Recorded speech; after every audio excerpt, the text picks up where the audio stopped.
ASEAN উদিতার কোমর জড়িয়ে ধরে নিজের কাছে টেনে নিয়ে এসে এক হাত দিয়ে ওর নাক টেনে আদুরে কণ্ঠে বলল, আশিয়ান, আল্লাহ তোমার দোয়া কবুল করেছেন, কিন্তু তুমি ছেলের মা হতে যাচ্ছ। তোমাকে তোমার ছেলে আমার থেকেও বেশি ভালোবাসবে। উদিতা মৃদু হেসে আশিয়ানের বুকে মাথা রেখে বলল, উদিতা, এরকম করে বলছেন কেন? আমাদের সন্তান আমাদের দুজনকেই সমানভাবে ভালোবাসবে। আমি তো চাই ঠিক আপনার মতো কিউটের ডিব্বা দেখতে হোক আমার ছেলে। আমি সবসময় আপনাকে বেশি করে দেখি, কারণ আমি চাই আমার সন্তান তার পাপার গড়নের হোক, যার মুখের দিকে তাকালে আমার আপনার কথা বেশি করে মনে হবে। আমি ততই আপনার প্রেমে পড়ব। উদিতার কথা শুনে আশিয়ান ঠোঁট এলিয়ে হাসল। উদিতাকে কোলে নিয়ে বিছানায় বসিয়ে এসে ফ্লোরে হাঁটু গেড়ে বসে উদিতার ভরা পেটে কান পাতল। উদিতার পেট এখন অনেকটাই বড় হয়েছে। মাঝে মধ্যে পিচ্ছিটা কিক মারে তার পেটে। সুখের ব্যথায় উদিতা তৃপ্তির হাসি হাসে। অনুভব করে নিজের কলিজার টুকরো বাবুটাকে। আশিয়ান পেটে হাত বুলিয়ে বাচ্চার সাথে আদুরে কণ্ঠে কথা বলে, আশিয়ান, আমার আব্বুটা। কেমন আছো তুমি সোনা বাচ্চা? পাপা তোমাকে অনেক মিস করি বাবাই, কখন আসবে তুমি আব্বু? আমার যে পিচ্ছি সোনাটার জন্য আর তরস হইছে না। আশিয়ানের পাগলামি দেখে উদিতা হাসে। বাপের কথায় সায় দিয়েই যেন পেট কাঁপিয়ে একটা লাথি মারে পিচ্ছিটা। আশিয়ান তখন উদিতার ফর্সা উন্মুক্ত পেটের দিকেই তাকিয়েছিল। সে স্পষ্ট ছোট একটা পা দেখতে পেল। উদিতা মৃদু আর্তনাদ করে ওঠে পেটে লাথি খেয়ে। আশিয়ান উদিতার দিকে তাকিয়ে বিস্মিত হয়ে বলে, আশিয়ান, উদিতা, তুমি দেখেছ? আমি আমার ছেলের পা স্পষ্ট দেখতে পেয়েছি। অহ মাই আল্লাহ, এত খুশি আমি কই রাখি। আমি আমার ছেলের পা দেখেছি আজ। কি ছোট ছোট ছিল দেখতে। উফ of, I can't explain that Udita. এত আনন্দ লাগছে আমার। আশিয়ান যেন আত্মহারা হয়ে গেছে খুশিতে। উদিতা হাসল আশিয়ানের খুশি দেখে। অভিযোগ মেশানো কণ্ঠে বলল, উদিতা, আপনার ছেলে এত দুষ্টু কেন বলুন তো? কি জোরে লাথিটা মারল আমার পেটে। আসার আগেই দুষ্টুমি শুরু করে দিয়েছে দেখা যায়। উফ অফ, ব্যথা করছে পেটে। আশিয়ান, দেখতে হবে না কার ছেলে? আমার ছেলে মনে হয় বড় হয়ে নামকরা ফুটবলার হবে, তাই এরকম কিক মারল বুঝলে? আশিয়ানের কথা শুনে ফিক করে হেসে ফেলল উদিতা। ছেলে নাকি ফুটবলার হবে? আশিয়ান এবার উদিতার পেটে চুমু খেয়ে বলল, আশিয়ান, সোনা আমার, মাকে কষ্ট দিও না বাবা, আম্মু ব্যথা পায় তো আব্বুটা। তুমি না কত ভালো ছেলে আমার। উদিতার চোখজোড়া ছলছল করে। এত সুখ আল্লাহ তার ভাগ্যে রেখেছেন তা ভাষায় প্রকাশ করার মতো না। এত সুখ তার কপালে সইবে তো? মনে মনে ভাবে উদিতা। দিনকে দিন উদিতা গুলুমুলু আলুর মতো হয়ে যাচ্ছে। শরীরে পানি এসেছে কিছু, আর বাকিটা আশিয়ানের খাওয়ানোর জন্যে। উদিতার নিজেকে রাক্ষস মনে হয় মাঝে মাঝে। এত খাবার খাওয়ার খুব কি প্রয়োজন আছে? বুঝতে পারে না সে। আশিয়ানের কেয়ারের জ্বালায় অতিষ্ঠ হয়ে গেছে সে। তার এত কেয়ার, এত আদর যত্নে মনে হয় পৃথিবীতে একমাত্র উদিতাই প্রেগন্যান্ট হয়েছে। যেন আর কোনো মেয়ে বাচ্চা জন্ম দেয়নি। বেশ কিছুদিন ধরে উদিতার আশিয়ানকে নিয়ে একটা সন্দেহ মাথা চাড়া দিয়ে উঠছে। আশিয়ান দুইটা ফোন ইউজ করে। একটা আইফোন, অন্যটা ভিভো লেটেস্ট মডেলের একটা ফোন। আইফোন যেটা সেটা আশিয়ান সবসময়ই ব্যবহার করে থাকে, আর উদিতাও মাঝে মধ্যে এই ফোন ঘাটে। তবে ভিভো যেটা সেটা আশিয়ান কখনো ফেলে রাখে না। সেটার পাসওয়ার্ডও উদিতাকে কখনো বলেনি। এমনকি কখনো টাচও করতে দেয়নি তাকে। একদিন হাতে নিয়েছিল উদিতা ফোনটা, কিন্তু আশিয়ান তার হাত থেকে ছো মেরে ফোনটা নিয়ে নেয় আর বলে এটা তার অফিসের কাজের ফোন, এটাতে জরুরি ফাইল সমূহের পিডিএফ আছে, তাই সে এই ফোনটা কাউকে ছুতে দেয় না। উদিতাও তেমন একটা ঘাটেনি এসব বিষয় নিয়ে, কিন্তু ইদানিং ভাবতে বাধ্য হচ্ছে এই ফোন থেকে কল আসলে আশিয়ান বারান্দায় গিয়ে বারান্দার দরজা অফ করে দেয় যাতে বারান্দায় কেউ যেতে না পারে, আর রাত ছাড়া এই ফোনে কেউ কল বা মেসেজ কিছুই দেয় না। উদিতার প্রেগন্যান্সি চলাকালীন সময়ে প্রথম থেকেই যখনই এই ফোনে কারো কল আসত তখনই সে মিসেস ইয়াসমিনের কাছে উদিতাকে গছিয়ে দিয়ে 12 ঘন্টার জন্যে বাইরে বের হতো। কোথায় যায় তা কাউকে সে বলে না, এমনকি উদিতাকেও না। উদিতা এই বিষয়টা নিয়ে কিছুটা চিন্তিত। সে বুঝতে পারে না রাতের বেলা আশিয়ানের কিসের কাজ, তাও 1 সপ্তাহ কি 2 সপ্তাহ পর পর একবার করে বেরিয়ে যায়, বাসার নরমাল পোশাক পরেই যায়, আবার নরমাল পোশাকেই ফেরে। কোথায় গিয়েছিল সেটা উদিতা একবার জিজ্ঞেস করেছিল তাকে, কিন্তু আশিয়ান এই কথা কাটিয়ে অন্য প্রসঙ্গে চলে গেছিল। সেই থেকে সন্দেহটা আরও গাঢ় হয়েছে উদিতার। আজ রাতেও আশিয়ানের ওই ফোনে কে জানি কল দিয়েছে। উদিতা তখন আধশোয়া হয়ে বই পড়ছিল। আশিয়ান বারান্দায় গিয়ে ফোনে কথা বলা শেষ করে রুমে এসে উদিতার কপালে চুমু খেয়ে বলল, আশিয়ান, সোনা বিছানা থেকে একদম নামবে না, আমি এনাকে এখানে রেখে যাচ্ছি, একটু কাজ আছে, কোনো প্রয়োজন হলে এনাকে বলবা, নিজে থেকে কিছু করতে যাবে না কেমন? উদিতা বই বন্ধ করে আশিয়ানের গালে হাত বুলিয়ে বলল।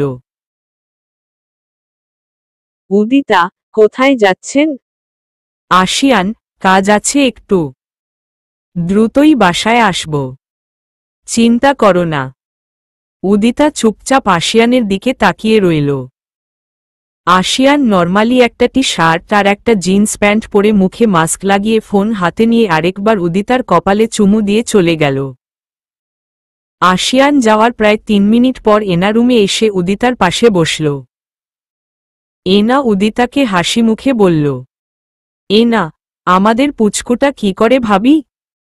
উদিতা মৃদু হেসে জবাব দেয়, উদিতা, পুচকুটা ভীষণ দুষ্টু, কিছুক্ষণ পর পর পেটে লাথি মারে। এনা হেসে ফেলল উদিতার কথা শুনে। উদিতা একটু চুপ থেকে জিজ্ঞেস করল, উদিতা, আপু, আসলে একটা কথা জানতে চাই। এনা, হ্যাঁ ভাবি বলো। উদিতা, উনি এভাবে মাঝে মধ্যে কোথায় যান রাতের বেলা তুমি জানো?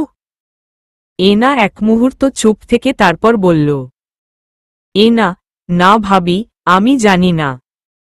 ভাইয়া কখনো আমাদেরকে বলে কোথাও যায় না, সে তার মতে মতে কাজ করে, কাউকে জবাবদিহি করে না কখনো, আর আমরাও তেমন একটা আগ্রহ দেখাই না, কারণ জানি আমার ভাইয়া একজন ভালো মানুষ, তিনি এমন কিছু করবেন না কখনো যাতে আমাদের পরিবারের মান ক্ষুণ্ণ হয়।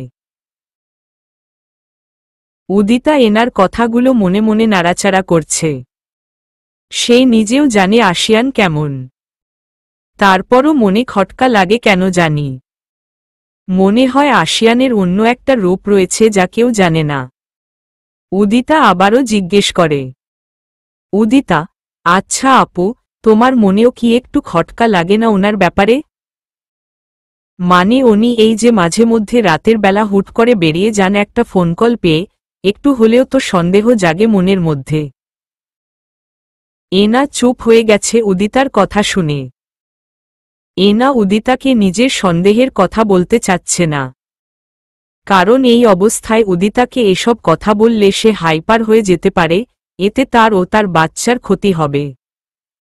এনা তা চায় না, তাই সে চুপচাপ বসে রইল। এনার এভাবে চুপ করে যাওয়া দেখে উদিতার সন্দেহ আরও বেশি করে গাঢ় হয়। মনে মনে ঠিক করে ফেলে, আজ যেভাবেই হোক আশিয়ানের মুখ থেকে আসল কথাটা বের করেই ছাড়বে। এনি কষ্ট। আশিয়ান ফুল ব্ল্যাক গেটআপে গোডাউনে প্রবেশ করে। আশিয়ানের পেছনে দুজন বডিগার্ড। তাকে দেখতে পেয়ে গোডাউনের ভেতর থাকা কালো পোশাক পরিহিত বডিবিল্ডার টাইপের লোকগুলো একদম সোজা হয়ে দাঁড়িয়ে গেল। আশিয়ান গটগট শব্দে হেঁটে চেয়ারে বেঁধে রাখা লোকটার মুখোমুখি হয়ে অন্য একটি চেয়ারে বসল। লোকটার মুখ বাঁধা ছিল। মুখ দিয়ে গো গো শব্দ করছে সে। আশিয়ান নিজের মাস্কটা খুলে লোকটার দিকে তীক্ষ্ণ দৃষ্টিতে তাকাল। আজকে যেই লোকটিকে ধরে আনা হয়েছে সে একজন সাইকো টাইপের লোক, ঠান্ডা মাথার খুনি, সাথে সে একজন ডক্টরও। বহু লোককে সে নিজের প্রশান্তির জন্য খুন করেছে। আর একজন ধর্ষকও বলা যায় তাকে। তবে ধর্ষিতা মেয়েদেরকে সে কখনো বাঁচিয়ে রাখে না, কুকাজ শেষে মেরে ফেলে। তার নিজের মেয়েও তার থেকে রক্ষা পায়নি। নিজের ফুটফুটে 17 বছরের মেয়েটিকে সে পশুর মতো নির্যাতন করে, তারপর গলা টিপে হত্যা করে। একজন সৎ পুলিশ অফিসার তাকে তার পাপের শাস্তি দিতে চেয়েছিলেন, কিন্তু সেও এই লোকটার কবল থেকে রক্ষা পায়নি। এতটাই ডেঞ্জারাস সে। তার নাম কবির রিজভী। আশিয়ান মির্জাকে দিয়ে ওয়ার্নিং দিয়েছিল তাকে, কিন্তু সে উল্টো আশিয়ানকে হুমকি দিয়ে চিঠি পাঠায়। কতটা ডেঞ্জারাস হলে আশিয়ানের সাথে পাঙ্গা নিতেও ভয় পায় না সে। তাই এবার তার খেল খতম করার জন্য আশিয়ানের কথায় মির্জা ও তার টিমের লোকজন মিলে কবিরকে তুলে নিয়ে এসেছে। আশিয়ান পায়ের ওপর পা তুলে মির্জাকে ইশারা দিল কবিরের মুখ থেকে টেপটা খুলে দিতে। মির্জা তার মুখ থেকে টেপ সরিয়ে দিতেই কবির কুটিল হাসি দিয়ে বলে ওঠে, কবির, আমার হাতে মরার তোর এত শখ আশিয়ান? ছদ্মবাসী সারাজ হয়ে আমাকে ভয় দেখাস? মনে রাখিস তোর থেকেও বড় ধরিবাজ আমি। তুই আমার বালটাও ছিঁড়তে পারবি না। আশিয়ান বাঁকা হেসে হাতের মোটা চেইনের ব্রেসলেট নাড়াচাড়া করে বলে, আশিয়ান, তোর তেজ দেখা যায় কমেনি এখনো। তোর জানে ভয়ডর নেই হারামি? একটু পর যে তোর সব জারিজুরি শেষ হয়ে যাবে তা কি তুই বুঝতে পারছিস না? নাকি কয়েক ডোজ দিয়ে বুঝিয়ে দেব? কবির, শালা, কাকে ভয় দেখাস তুই? আমাকে? আজ পর্যন্ত কোনো র্যাব, পুলিশও আমার কিছু করতে পারেনি, সেখানে তুই 2 পয়সার মাফিয়া আমার কি করবি রে? নিজের মেয়েকেও ধর্ষণ করতে ছাড়িনি আমি, এতটাই সাহস আমার। সেখানে তোরা আমার টিকিটিরও কিছু করতে পারবি না। আশিয়ান, বাহ বাহ, এত কনফিডেন্স! আগে এখান থেকে বের হয়ে দেখা, তারপর বড় বড় ধাপ্পা মারিস। কবির, এবার যদি বের হই তবে তোর প্রেগন্যান্ট বউকে ধর্ষণ করব আমি, মনে রাখিস। দেখব তুই কি করে তখন তোর কচি বউকে আমার হাত থেকে বাঁচাস। কবিরের এই কথা শুনে আশিয়ানের মাথায় রক্ত উঠে গেল। সে লাফ দিয়ে বসা থেকে ওঠে মির্জার হাত থেকে হকিস্টিকটা নিয়ে ধমাধম বাড়ি মারতে লাগল কবিরকে। কতবর সাহস উদিতাকে নিয়ে বাজে কথা বলে! আজ ওর জিভ টেনে ছিঁড়ে ফেলবে আশিয়ান। এত জোরে জোরে বাড়ি মারছে যে ইম্পোর্ট করা হকিস্টিকটা ভেঙে গেল। মির্জা আরও একটা হকিস্টিক এগিয়ে দিল আশিয়ানকে। আশিয়ানের চোখ জোড়া থেকে যেন রক্ত বের হবে রাগে, এমন অবস্থা। কবির এত বাড়ি খাওয়ার চোটে বারবার আর্তনাদ করে উঠছে। আশিয়ান ঠাস ঠাস করে মেরে মেরে বলতে লাগল, আশিয়ান, কুত্তার বাচ্চা, আজকে তোকে কুকুরের মতো মারব আমি। শুয়োরের বাচ্চা, তোর সাহস কি করে হয় আমার বউকে নিয়ে বাজে কথা বলার? আজ তোর জিভটা আমি কেটে নেব হারামজাদার বাচ্চা। আশিয়ান যখন তাকে হকিস্টিক দিয়ে মারতে ব্যস্ত তখন কবির তার একটা পায়ের আঙ্গুলের চিপায় রাখা ব্লেড দিয়ে পা উঁচু করে আশিয়ানের হাতে লাগিয়ে ফেলল। ব্লেডটা ধারালো ছিল প্রচুর, যার কারণে আশিয়ানের হাতের তালু লম্বা হয়ে গভীরভাবে কেটে গিয়ে ফিনকি দিয়ে রক্ত বের হতে শুরু করে। মির্জা ও সাথের 2-3 জন এসে দ্রুত কবিরের পা থেকে ব্লেড সরিয়ে হাত পা আরও শক্ত করে বেঁধে ফেলল। আশিয়ান হকিস্টিক ফেলে দিয়ে কেটে যাওয়া হাতটা ঝাড়া দিল। কবির আবারও বলে উঠে, কবির, তোর মা, বোন বউরে চু আমি। কি করবি তুই আমার? আশিয়ান রক্তচক্ষু মেলে কবিরের দিকে তাকাল। তারপর মির্জার কোমরের বেল্টের সাথে আটকানো চাকুটাকে একটান দিয়ে খুলে নিয়ে কবিরের জিভ টেনে বের করে ধারালো চাকু দিয়ে এক পোঁচ মেরে কেটে নিয়ে ফেলে দিল। কবির গলাকাটা মুরগির মতো ছটফট করছে জিভ কেটে নেয়। আশিয়ানের হাতের রক্ত আর কবিরের জিভ কাটার রক্ত সব মিলিয়ে একাকার অবস্থা। আশিয়ান রাগী কণ্ঠে মির্জাকে আদেশ দিল, আশিয়ান, মির্জা, এই মুহূর্তে এই কুত্তার বাচ্চাকে গরম রড দিয়ে পিটিয়ে শরীরের চামড়া জলসিয়ে তাতে লবণ মরিচ ডলে দিয়ে তার শরীরের প্রত্যেকটা অংশকে পিস পিস করে কেটে কুকুরকে খেতে দিবে। এত ভয়ানক মৃত্যু দিয়ে মারবে যাতে সে 2-3 ঘন্টা যাবৎ মরণ যন্ত্রণা উপভোগ করে তারপর মরতে পারে। এবং তার মাথা কেটে নিয়ে একটা পাবলিক প্লেসে রেখে আসার ব্যবস্থা করবে, যাতে ওর এমন বিভৎস মৃত্যু দেখে মানুষের অন্তরাত্মা কেঁপে ওঠে। ওর কুকীর্তি সব ফাঁস করার ব্যবস্থা করবে। মির্জা, ইয়েস বসো। আশিয়ানের কথামতো মির্জার আদেশে একজন লোক গিয়ে লোহার গরম রড আগুনের ভেতর থেকে বের করে নিয়ে এলো। মির্জা হাতে মোটা গ্লাভস লাগিয়ে রডটা দিয়ে জোরে জোরে বাড়ি মারতে লাগে কবিরকে। কবিরের তো চোখ মুখ উল্টে যাবার মতো অবস্থা। সে ভাবেও নি সারাজ ও তার টিম চাইলে ঠিক কতটা ভয়ানক হতে পারে।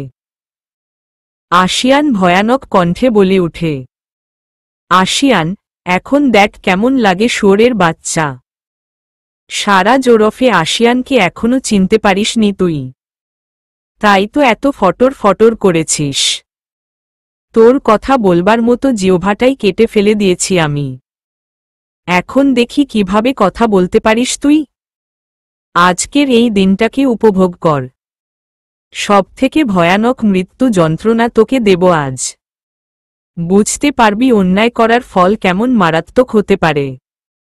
আশিয়ানের কথা মতো মারাত্মক মৃত্যু যন্ত্রণা দিয়ে কবিরকে মারা হল। তার শরীরের প্রত্যেকটা অংশকে পিস পিস করে কেটে বস্তাতে ভরে 2-1 জন মিলে জঙ্গলে ফেলে এলো। রাতে কুকুর হায়নারা মিলে ছিঁড়ে খুঁড়ে খাবে।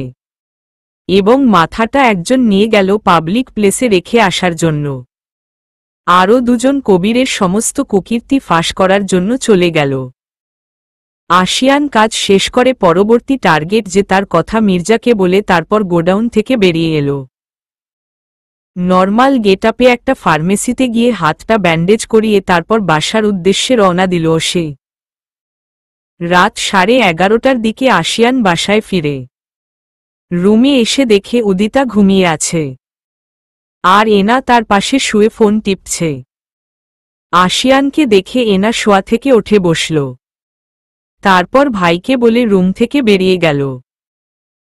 আশিয়ানের আসার কথা শুনে উদিতার ঘুম ভেঙে যায়। উদিতাও শোয়া থেকে উঠে বসে। আশিয়ান কিছু না বলে ওয়াশরুমে গিয়ে ফ্রেশ হয়ে আসে। উদিতা তখনও আশিয়ানের ব্যান্ডেজ করা হাতটা দেখেনি। আশিয়ান ফ্রেশ হয়ে এসে গম্ভীর কণ্ঠে জিজ্ঞেস করল, আশিয়ান, খেয়েছ তুমি কিছু? উদিতা, জি, মা খাইয়ে দিয়েছেন। ASEAN, good. আশিয়ান উদিতার কাছে এসে বসে উদিতার পেটে মাথা রেখে দুহাত দিয়ে জড়িয়ে ধরে মুখ গুজে চুপচাপ বসে রইল। উদিতা আশিয়ানের মাথায় চুমু খেয়ে বলল, উদিতা, কি হয়েছে আপনার? এত আপসেট লাগছে কেন? আশিয়ান, কিছু না, এমনি ভালো লাগছে না। আশিয়ান হাতটা লুকিয়ে রেখেছিল এক প্রকার, কিন্তু উদিতার চোখে পড়ে গেল। উদিতা ব্যস্ত হয়ে আশিয়ানের হাত ধরে বলল, উদিতা, হাতে কি হয়েছে আপনার? ব্যান্ডেজ লাগানো কেন? কিভাবে কাটল? আশিয়ান উদিতার গালে হাত বুলিয়ে দিয়ে বলল, আশিয়ান, কিছু হয়নি উদিতা, ব্যস্ত হয়ো না প্লিজ, এমনিই কেটে গেছে বেখেয়ালিতে। উদিতা, এমনি কি করে কাটে? ইসোস, না জানি কতটা ব্যথা পেয়েছেন। কাঁদো কাঁদো কণ্ঠে। আশিয়ান, মাথায় হাত বুলিয়ে দাও না, ব্যথা করে। উদিতা আশিয়ানকে এবার নিজের বুকের সাথে জড়িয়ে ধরে মাথায় হাত বুলিয়ে দিতে লাগে। আশিয়ান চুপচাপ শুয়ে আছে। সারা রুম জুড়ে নীরবতা বিরাজ করছে। দুজনের কারো মুখে কোনো কথা নেই। দীর্ঘ নীরবতার পর উদিতা আশিয়ানকে জিজ্ঞেস করল, উদিতা, রাতের খাবার খাবেন না আপনি? আশিয়ান, ইচ্ছে করছে না। উদিতা, আমি কাউকে আনতে বলি? এভাবে না খেয়ে থাকলে তো অসুস্থ হয়ে পড়বেন আপনি। আশিয়ান, ইচ্ছে করছে না বউ। হাত দিয়ে খেতেও আলস্য লাগছে। উদিতা আশিয়ানের মাথায় চুমু খেয়ে বলল, উদিতা, আমি খাইয়ে দিব নে। ভাবিকে ফোন দিয়ে বলি কাউকে দিয়ে পাঠিয়ে দিতে। আশিয়ান আর কিছু বলল না। উদিতা আশিয়ানের ফোন দিয়ে কেয়াকে কল করে বলল সার্ভেন্টকে দিয়ে খাবার পাঠিয়ে দিতে। কিছুক্ষণ পর একজন মহিলা সার্ভেন্ট এসে একটা ট্রেতে করে খাবার রেখে গেল। উদিতা একটা খালি বাটিতে হাত ধুয়ে প্লেটে খাবার বেড়ে আশিয়ানকে মুখে তুলে খাইয়ে দিতে লাগল। আশিয়ানও বিনা বাক্য ব্যয় চুপচাপ খেতে থাকে। খাওয়ানো শেষে উদিতা সেন্টার টেবিলের ওপর এটো থালা বাসনগুলো রেখে দেয়। আশিয়ান পানি খেয়ে আবারও উদিতার বুকে মাথা রাখে।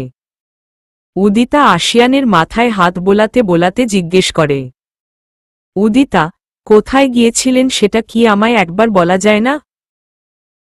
আশিয়ান উদিতার বুক থেকে মাথা তুলে উদিতার দিকে তাকায়। তারপর ওঠে বসে অন্যদিকে তাকিয়ে রয়। জবাব দেয়ার মতো কিছু খুঁজে পাচ্ছে না সে। উদিতা আশিয়ানের হাত ধরে বলে, উদিতা, আমি তো আপনার স্ত্রী। এটুকু জানার অধিকারও কি আমার নেই বলুন? আশিয়ান, আমি তোমাকে এখন কিছু বলতে পারবো না উদিতা। প্লিজ কিছু জানতে চেও না। উদিতা এবার একটা কঠিন সিদ্ধান্ত নিল। আশিয়ানের হাত টেনে নিয়ে নিজের পেটের ওপর রাখল সে। আশিয়ান অবাক হয়ে উদিতার দিকে তাকিয়ে আছে। সে বুঝতে পারছে না উদিতা আসলে কি করতে চাইছে। উদিতা, নিজের বাচ্চাকে ছুঁয়ে নিশ্চয়ই মিথ্যা বলবেন না আমায়। বলুন, আপনি মাঝে মধ্যে রাতে কোথায় যান? কেন যান? কি কাজ করেন গিয়ে? চুপ না থেকে জবাব দিন। আশিয়ান স্থির দৃষ্টিতে উদিতার দিকে তাকিয়ে আছে। বুঝতে পারছে না কি বলবে উদিতাকে। অবশেষে সব সত্যি খুলে বলার সিদ্ধান্ত নিল সে। আশিয়ান, আন্ডারওয়ার্ল্ড মাফিয়া কিং এটিসি সারাজ খানের নাম শুনেছ কখনো?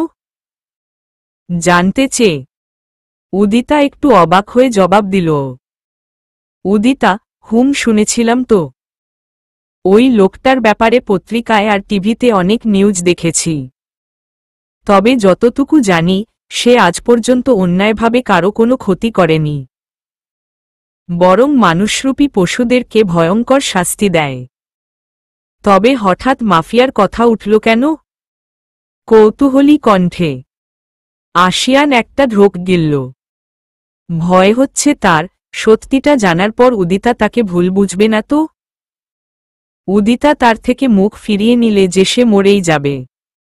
লম্বা করে একটা দম নিয়ে বলল, আশিয়ান, সেই সারাজ খান আর কেউ নয়, ওটা আসলে আমি। উদিতার কাছে মনে হচ্ছে সে ভুল শুনেছে। আশিয়ানের মুখ থেকে এমন কিছু শোনার জন্য সে মোটেও প্রস্তুত ছিল না।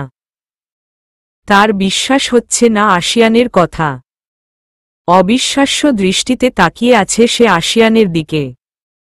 আশিয়ান আবারও বলল, আশিয়ান, দিনের আলোয় আমি একজন সফল বিজনেসম্যান আশিয়ান তাইফ চৌধুরী এবং রাতের আধারে আমি মাফিয়া কিং এটিসি সারাজ খান। আশিয়ানের কথা শ্রবণ করা মাত্রই উদিতা জ্ঞান হারিয়ে ঢলে পড়ে বিছানার ওপর। আশিয়ান এক মুহূর্ত স্তব্ধ থেকে দ্রুত উদিতাকে নিজের বুকে নিয়ে নিল। ভয় লাগছে ভীষণ তার।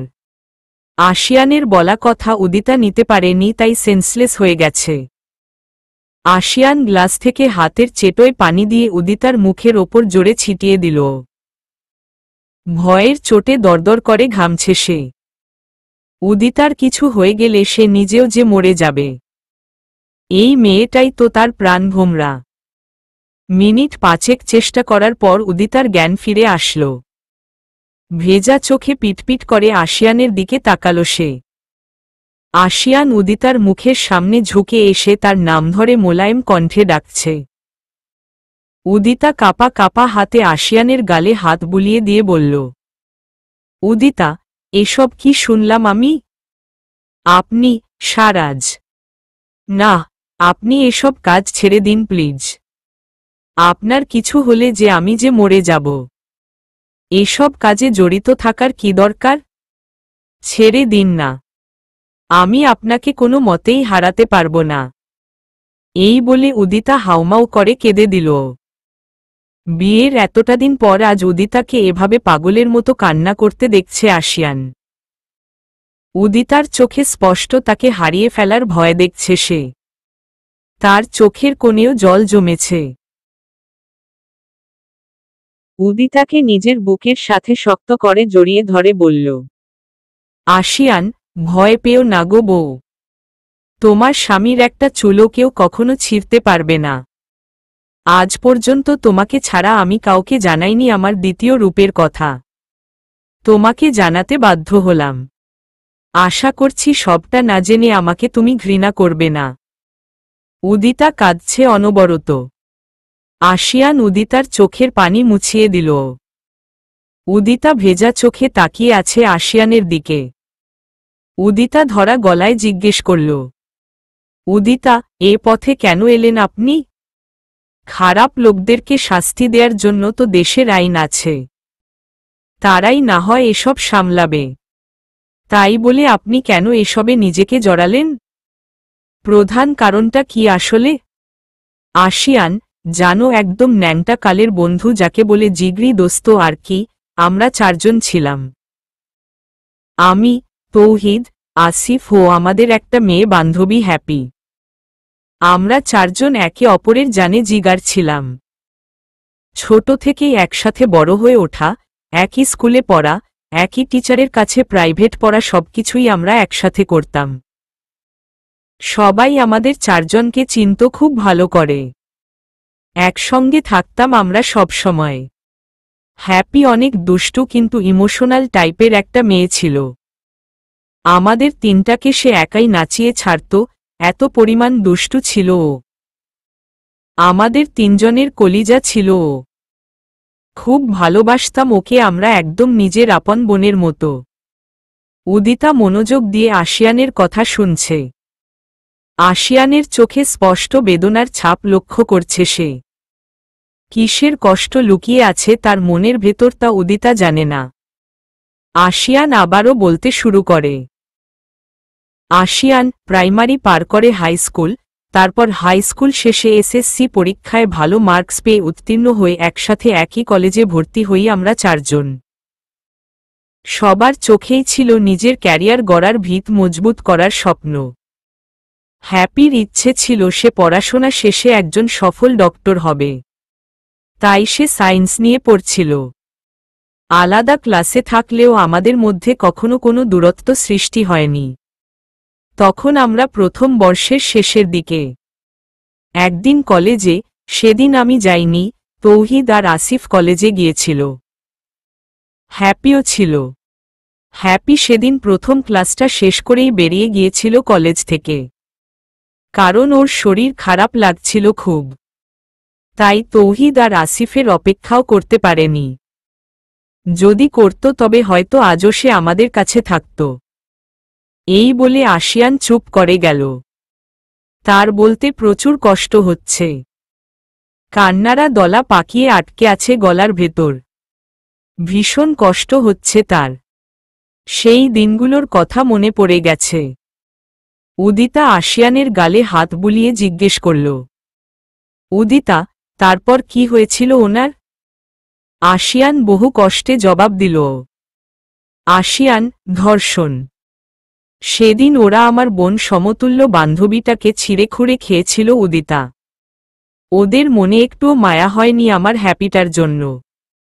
নিষ্পাপ মেয়েটিকে ওরা সেদিন মেরে ফেলল উদিতা, মেরে ফেলল।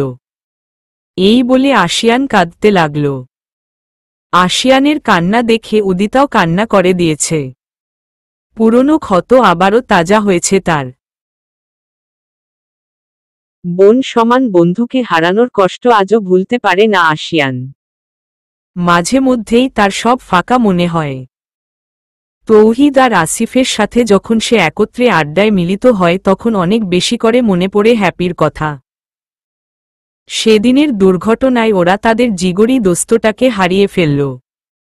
আশিয়ান নিজেকে সামলে আবারও বলে ওঠে। আশিয়ান, সেদিন রিকশা না পেয়ে নির্জন রাস্তা ধরে বাসার দিকে হেঁটে যাচ্ছিল হ্যাপি। একদল বখাটে ছেলে পিছু নেয় তার। রাস্তা একদম ফাঁকা ছিল। সেই সুযোগে ওই নরপশুরা হ্যাপিকে একা পেয়ে জোর করে ধরে নিয়ে যায়। সারাদিনরাত মেয়েটাকে ওরা সবাই মিলে গণধর্ষণ করে। এত নির্যাতন সইতে না পেরে ওই দিন রাতেই হ্যাপি মরে যায়। তার পরের দিন সেই নির্জন রাস্তার কোণা থেকে পুলিশ ওর লাশ উদ্ধার করে। যেদিন তাকে ওই কুত্তার বাচ্চারা তুলে নিয়ে যায় ওই দিন আমরা ওকে পাগলের মতো খুঁজেছি, কিন্তু তার কোনো হদিস পাইনি। পরদিন ওর লাশটা দেখে বোবা হয়ে গেছিলাম যেন আমরা। আমার মাথা তখন কাজ করা বন্ধ করে দিয়েছিল। নিজেকে পাগল পাগল লাগছিল আমার কাছে। মেনে নিতে পারিনি ওর মৃত্যুটা। এখনো ওর হাসিমাখা নিষ্পাপ মুখটা আমার চোখের সামনে ভাসে উদিতা। ওর চোখ দুটোতে নীরব অভিযোগ দেখতে পাই আমি। যেন সে বলে, কি দোষ করেছিলাম আমি আশু? কেন এত জলদি আমার সব স্বপ্ন আকাঙ্ক্ষা ধুলোয় মিশে গেল? আমি তো তোদের ছেড়ে এত জলদি মরতে চাইনি। তবে কেন আমার সাথে এমন হলো? এটুকু বলে আবারও চুপ করে যায় আশিয়ান। আবারও ধরে আসছে তার গলা। গ্লাস থেকে ঢকঢক করে সব পানি খেয়ে নেয় সে এক নিঃশ্বাসে। তারপর লম্বা এক শ্বাস নিয়ে আবারও বলে ওঠে। আশিয়ান, ওর মৃত্যুটা স্বাভাবিকভাবে মেনে নিতে পারিনি আমরা কেউ। আমাদের সকলের মাঝে নেমে এলো শোকের ছায়া। হ্যাপি তার মা বাবার বড্ড আদরের মেয়ে ছিল। আন্টি হ্যাপির মৃত্যু মেনে নিতে পারেননি, তাই তিনি স্ট্রোক করে বসেন। এতে ওনার একপাশ প্যারালাইজড হয়ে যায়। আঙ্কেল যেন অকুল পাথারে পড়েছিলেন। একদিকে মেয়ের এমন অস্বাভাবিক মৃত্যু, অন্যদিকে স্ত্রীর এমন অবস্থা। সব মিলিয়ে উনি ডিপ্রেশনে চলে গেলেন। হ্যাপির বড় ভাই তাদের দুজনকে সামলাতে হিমশিম খাচ্ছিলেন। তাও বোনের সাথে ঘটা অন্যায়ের সুবিচার চেয়ে মামলা দায়ের করেন তিনি। উদিতা, হ্যাপি আপুর খুনিদের কি পরে শাস্তি হয়েছিল জানতে চেয়ে। আশিয়ান, এই বখাটে ছেলেরা বড়লোক বাবার বিগড়ে যাওয়া সন্তান ছিল, আর ওরা রাজনীতির সাথে সংযুক্ত ছিল। তাই পুলিশ ওদের ধরলেও কারো শাস্তি হয়নি, বরং কয়েকদিন পর ঠিকই ক্ষমতার জোরে ওরা জেল থেকে বেরিয়ে গেছিল। পুলিশ যেন তাদের হাতের পুতুল। ওরা কিছুই করেনি। রাগে দুঃখে হ্যাপির ভাই ওনার বাবা মাকে নিয়ে দেশের বাহিরে চলে যান। পরিস্থিতি আবার আগের মতো স্বাভাবিক হয়ে গেল, যেন কিছুই হয়নি। অপরাধীরা অপরাধ করে পার পেয়ে গেছে, অথচ আমার নিষ্পাপ বোনটি অকালে দুনিয়া থেকে ঝরে গেল। একটু চুপ থেকে আবারও বলে। আশিয়ান, সবাই সবকিছু ভুলে গেলেও আমি ভুলিনি। আমার ভেতরে প্রতিশোধের আগুন জ্বলতে লাগল। আস্তে ধীরে মাফিয়ার লাইনে চলে এলাম। চিন্তা করলাম, যে দেশের শাসন ব্যবস্থা এত নড়বড়ে, সেই দেশে আমি আমার মতো করে অপরাধীদেরকে তার প্রাপ্য শাস্তি দিব। আস্তে ধীরে একটা গ্যাং গড়ে ওঠে আমার নিজের নেতৃত্বে। সর্বপ্রথম এক সন্ত্রাসী ও সর্বগ্রাসী এমপিকে টার্গেট করি মারার জন্য। এই এমপিকে মারার পর দেশে হৈ হৈ রব পড়ে গেল। তখন রটিয়ে দিতে বললাম আমার ছদ্মনামকে। সেই থেকে আমি সারাজ নামে পরিচিত। তারপরের টার্গেট ছিল ওই নরপশুরা। প্রত্যেকটার ছবিসহ ডিটেইলস আমার কাছে সংরক্ষিত ছিল। আমার সহকারী মির্জা ও বিশ্বস্ত কয়েকজন লোক মিলে টার্গেট অনুযায়ী একজন একজন করে ধরে নিয়ে আসে। নিজের হাতে তাদের মনের খায়েশ মিটিয়ে শাস্তি দেই আমি, যদিও নিজের হাতে খুন করিনি। মির্জাই তাদেরকে জানে মেরেছিল, কিন্তু আমি আমার বেস্ট ফ্রেন্ডের মৃত্যুর প্রতিশোধ নিয়েছি। আমি সফল হয়েছি উদিতা। যারা আমার হ্যাপিকে কষ্ট দিয়ে মেরেছিল তাদেরকে এর থেকেও হাজারগুণ কষ্ট দিয়ে কুকুরের মতো মেরেছি। দেশের আইন যেখানে এই ঘটনাটা ধামাচাপা দিয়ে দিয়েছিল সেখানে আমি এই ঘটনা আবারও উন্মুক্ত করে নরপশুদেরকে মেরেছিলাম। বাংলাদেশের সবাই দেখেছে তাদের লাশ। ভয়ে আতকে উঠেছিল সেদিন সবাই। উদিতা আশিয়ানের দিকে একদৃষ্টিতে তাকিয়েছিল। হ্যাপির জন্য ভীষণ কষ্ট হচ্ছে তার। মেয়েটা অকালেই দুনিয়া থেকে ঝরে গেল কয়েকটা মানুষরূপী জানোয়ারের কারণে। আশিয়ান পলকহীনভাবে ড্রেসিং টেবিলের নিচের ড্রয়ারের দিকে তাকিয়ে আছে। মনে মনে স্মৃতি রোমন্থন করছে সে তাদের বন্ধুত্বের। কত মিষ্টি মিষ্টি মুহূর্ত ছিল সেসব। আর কি সেই দিনগুলো ফিরে আসবে? কলিজার টুকরো বান্ধবীটা তাদের ছেড়ে চলে গেল দূর আকাশে। ওর মৃত্যুর বেশ কতগুলো বছর চলে গেছে ঠিকই, কিন্তু তারা কেউ তাকে আজও ভুলতে পারেনি, আর না ভবিষ্যতে কখনো ভুলতে পারবে। উদিতা আশিয়ানের হাত নিজের হাতের মুঠোয় নিয়ে আকুতি মেশানো কণ্ঠে বলল, উদিতা, তারপরও দেশের আইন ব্যবস্থা এখন কিছুটা হলেও উন্নত হয়েছে। তাই বলে আপনি কেন নিজে এসব কাজে জড়িয়ে পড়বেন বলুন তো? এতদিন হয়তো আপনার পরিচয় কেউ জানেনি বা বুঝতে পারেনি যে আপনিই সেই সারাজ খান। কিন্তু পরে যে কেউ জানবে না তার কি গ্যারান্টি আছে? তখন তো খারাপ লোকেরা আপনার ও পরিবারের লোকজনের ক্ষতি করার চেষ্টা করবে। তখন কি করবেন আপনি? আশিয়ান, আর যাই বলো না কেন উদিতা, আমি এই কাজ থেকে নিজেকে কখনো বিরত রাখতে পারবো না। সো প্লিজ তুমি আমাকে বাধা দিও না এ ব্যাপারে। আমাদের দেশে অপরাধীরা অন্যায় করে ঠিকই পার পেয়ে যায়, আর ভুক্তভোগীরা সারা জীবনের ফল ভোগে। এ দেশে অপরাধীদের কোনো শাস্তি নেই। ক্ষমতার জন্য জানোয়ারগুলো নিস্তার পেয়ে যায়। আমাদের দেশে মেয়েদের কোনো নিরাপত্তা ব্যবস্থা নেই উদিতা। যদি থাকত তবে প্রতিদিন ধর্ষণের মতো নিকৃষ্ট কোনো ঘটনা ঘটত না। প্রতিদিন কোনো না কোনো মেয়ের ধর্ষণের খবর আমার কানে আসে উদিতা। নিজের চোখে কত নিষ্পাপ মেয়ের আহাজারি দেখেছি আমি। তাদের পরিবারের লোকজনদের আর্তনাদ আকাশ বাতাস ভারী করে তোলে। এমনকি এখন পর্দাশীল ও বিবাহিতা নারীরাও এ ধরনের পশুদের হাত থেকে রক্ষা পায় না। দেশটায় নারীদের কোনো নিরাপত্তা নেই। তাই মনে মনে প্রতিজ্ঞা করে নিয়েছি, মানুষ নামক নর্দমার কীটগুলোকে পুলিশ শাস্তি না দিলেও আমি দেব। প্রতিটা মেয়ের নিরাপত্তার জন্য এই নরপশুগুলোকে দুনিয়া থেকেই বিদায় করে দেব। উদিতা আশিয়ানের বুকে মাথা রেখে কান্নারত কণ্ঠে বলে, উদিতা, এসব খুবই বিপজ্জনক কাজ। একবার অন্তত চিন্তা করুন আপনার কিছু হলে আমাদের কি হবে? এত কিসের দরকার নিজের জীবন বাজি রেখে মাফিয়া বনে থাকার? দয়া করে এসব ছেড়ে দিয়ে স্বাভাবিক জীবনে ফিরে আসুন প্লিজ। আমি আপনাকে হারাতে পারবো না। প্লিজ আমার কথাটি শুনে নিন, প্লিজ। আশিয়ান উদিতার কথার বিপরীতে কিছু বলল না। চুপ হয়ে গেল সে। উদিতা আসলে এসব মেনে নিতে পারছে না।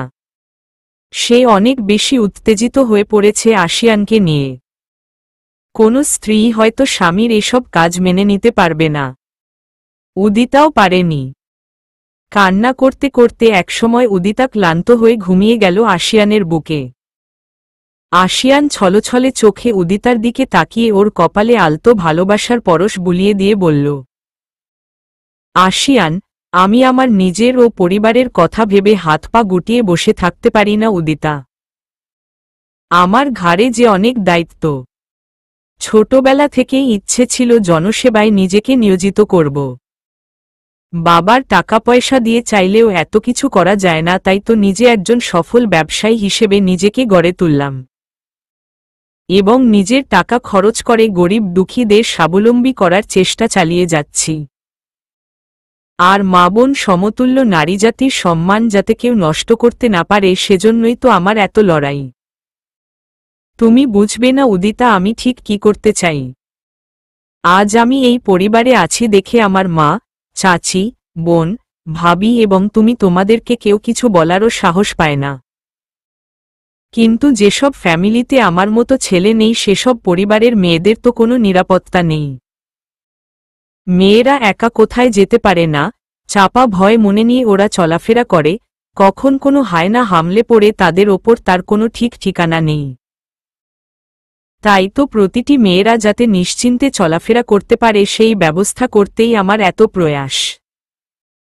এবং ইনশাআল্লাহ আমি এতে সফল হব। এমন একদিনের অপেক্ষায় আছি যখন বাংলাদেশে নারী ও শিশু পাচার, ধর্ষণ, নির্যাতন এসব কিছুর কোনো ছায়াও থাকবে না। আম এগারোলি ওয়েটিং ফর দিস টাইম। ক্ষমা করো আমাকে উদিতা, তোমার মিনতিটুকু আমি রাখতে পারলাম না। সারাটা রাত উদিতাকে বুকে নিয়েই কাটিয়ে দিল আশিয়ান। দু চোখের পাতা এক করতে পারেনি রাতে। পরদিন থেকেই উদিতা আর আশিয়ানের সাথে কথা বলে না, এক প্রকার এড়িয়ে চলে তাকে। আশিয়ান বুঝতে পেরেছে রাতের বিষয়টা নিয়ে উদিতা ভীষণ আপসেট হয়ে গেছে। আশিয়ান কিছু বলল না আর এ ব্যাপারে। উদিতাও এই বিষয় নিয়ে একটু শব্দও করল না। সময় কিভাবে বয়ে যায় কেউ টেরও পায় না। সত্যি সময় কারো জন্য অপেক্ষা করে না। দেখতে দেখতে আরও 1 মাস পার হয়ে গেছে। আজ আলিয়া একটা ফুটফুটে মেয়ে সন্তান জন্ম দিয়েছে। সবাই হসপিটালে, শুধু উদিতা আর আশিয়ান বাদে। আশিয়ান অবশ্য হসপিটালে গিয়ে একবার দেখে এসেছে বাচ্চাকে। সবাই ভীষণ খুশি নতুন পিচ্চিটার আগমনে। উদিতার মা বাবা এসেছেন আলিয়ার মা বাবার সাথে। ওনারাও হসপিটালে গিয়েছেন। উদিতার এখন 8.5 মাস চলে। পেট এখন অনেক উঁচু হয়েছে তার। আর পিচ্চিটা কিছুক্ষণ পরপরই পেটে লাথি মারে। সে এক অসহ্য অনুভূতি, যা ভাষায় প্রকাশ করার মতো নয়। উদিতা আগের চাইতে এখন অনেক নীরব হয়ে গেছে। আগে যেমন চঞ্চল টাইপের ছিল এখন তার মধ্যে এসব কিছুই নেই। আশিয়ানের থেকে নিজেকে অনেকটাই গুটিয়ে নিয়েছে সে সেদিনের পর থেকে। সে চায় আশিয়ান এসব ছেড়ে দিক এবং নর্মাল জীবন ধারণ করুক। কিন্তু আশিয়ান তার সিদ্ধান্তে অটল। সে তার জায়গা থেকে একটুও নড়চড় করেনি। তবে উদিতার যত্নে কোনো ত্রুটি রাখেনি সে।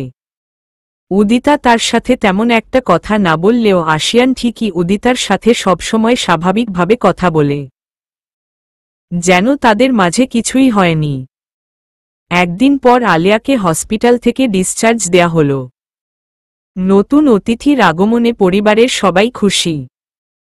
বাসায় উৎসব উৎসব ভাব লেগে গেছে পুরো। উদিতা পিচ্চিটাকে কোলে নিয়েছিল একবার। এত ছোট ছোট হাত পা তার। উদিতার তো চোখজোড়া খুশিতে চকচক করছে। কারণ আর কদিন পর তার নিজেরও সন্তান আসতে চলেছে। পরম মমতায় নিজের ভরা পেটে হাত বুলায় সে। মাতৃত্বের স্বাদ অনুভব করার জন্য মনটা আনচান করে তার। আলিয়া তো মেয়ের চেহারা দেখেই গলে গেছে পুরোপুরি। তাসকিন খুশিতে কান্না করে দিয়েছে মেয়েকে প্রথমবার কোলে নিয়ে। পিচ্চি মেয়েটার জন্মের 7 দিন পরে ধুমধাম করে আকিকা অনুষ্ঠান সম্পন্ন করা হল। মা বাবার সাথে মিলিয়ে নামকরণ করা হয়েছে পিচ্চিটার। তাসকিয়া আতিয়া চৌধুরী। রাতে উদিতা নিজের রুমে বিছানার ওপর বসে আছে। অশান্তি লাগছে তার আজ। কেমন হাঁসফাঁস করছে শরীরটা। গরমও লাগছে ভীষণ। প্রেগন্যান্সির সময়টাতে এরকমটা প্রায়ই হয়েছে উদিতার ক্ষেত্রে। আশিয়ান উদিতার শরীর থেকে ওড়না সরিয়ে দিয়ে এসির পাওয়ার বাড়িয়ে দিল। তারপর উদিতাকে নিজের কোলে নিয়ে বলল, আশিয়ান সোনা, কিছু খাবে তুমি? উদিতা মাথা নেড়ে না বোঝাল।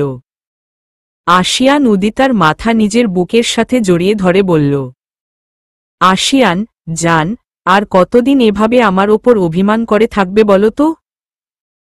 একটাবার আমার সাথে নরমালি কথা বলো না কলিজা। কষ্ট হয়তো এখানে। বুকে ইশারা করে, কেন বুঝতে পারো না বউ?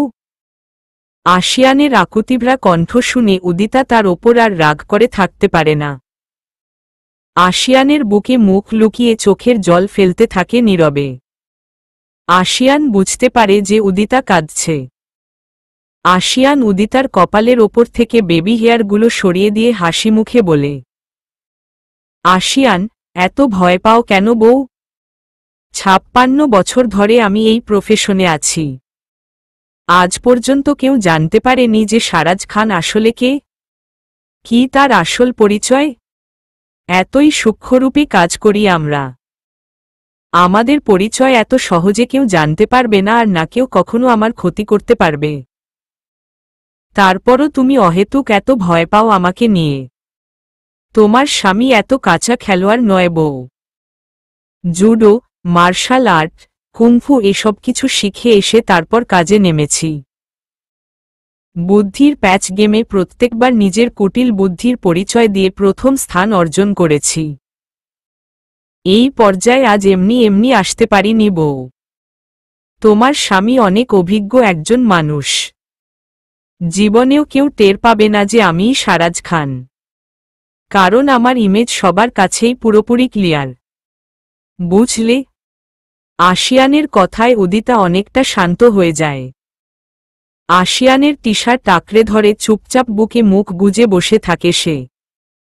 আশিয়ান নিজের প্রিয়তমাকে বুকে নিয়ে বিছানায় আধশোয়া হয়ে বসে উদিতার মাথার চুলে বিলি কেটে দিতে লাগে। আরামে চোখ জোড়া বুজে আসে তার। 1 মাস পর আজ সকালের দিকে উদিতার হুট করে পেইন উঠে গেছে, অথচ ডেট আরও 1 সপ্তাহ পর ছিল। উদিতার পেটের তীব্র ব্যথায় ছটফটানি ও কান্না দেখে তো আশিয়ানের মাথা নষ্ট হয়ে যাওয়ার জোগাড়। সে নিজেও যেন পাগল হয়ে গেছে উদিতার কষ্ট দেখে। আশিয়ান দ্রুত একটা বড় ওড়না দ্বারা উদিতার শরীর ঢেকে তাকে কোলে নিয়ে নিচে চলে আসে। তাসজিদ গাড়ির চাবি হাতে দ্রুত বেরিয়ে আসে। উদিতার হুট করে এমন অবস্থা দেখার জন্য কেউই প্রস্তুত ছিল না। আশিয়ান পাগলের মতো গাড়ির পিছনে উদিতাকে কোলে নিয়ে বসল। আশিয়ানের সাথে মিসেস ইয়াসমিন ও মিসেস তারানাও ছিলেন।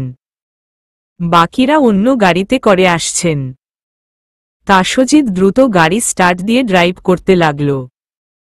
উদিতা পেটের তীব্র ব্যথা দাঁতে দাঁত চেপে ধরেও সহ্য করতে পারছে না। অজান্তেই মুখ দিয়ে আর্তনাদ বেরিয়ে আসে তার। আশিয়ান উদিতার গালে হাত রেখে পাগলের মতো বলে, আশিয়ান, একটু সহ্য করো উদিতা, আর একটু। এক্ষুনি হসপিটালে যাচ্ছি আমরা। জাস্ট একটু ধৈর্য ধরো প্লিজ। উদিতা, আমি আর পারছি না, ভীষণ কষ্ট হচ্ছে আমার। আশিয়ান, তাসজিদ দ্রুত চালা, গাড়ির স্পিড বাড়িয়ে দেয়, জলদি হসপিটালে পৌঁছাতে হবে। আমার উদিতার কষ্ট হচ্ছে। উদিতার ব্যথা দেখে আশিয়ান পাগল হয়ে যাচ্ছে।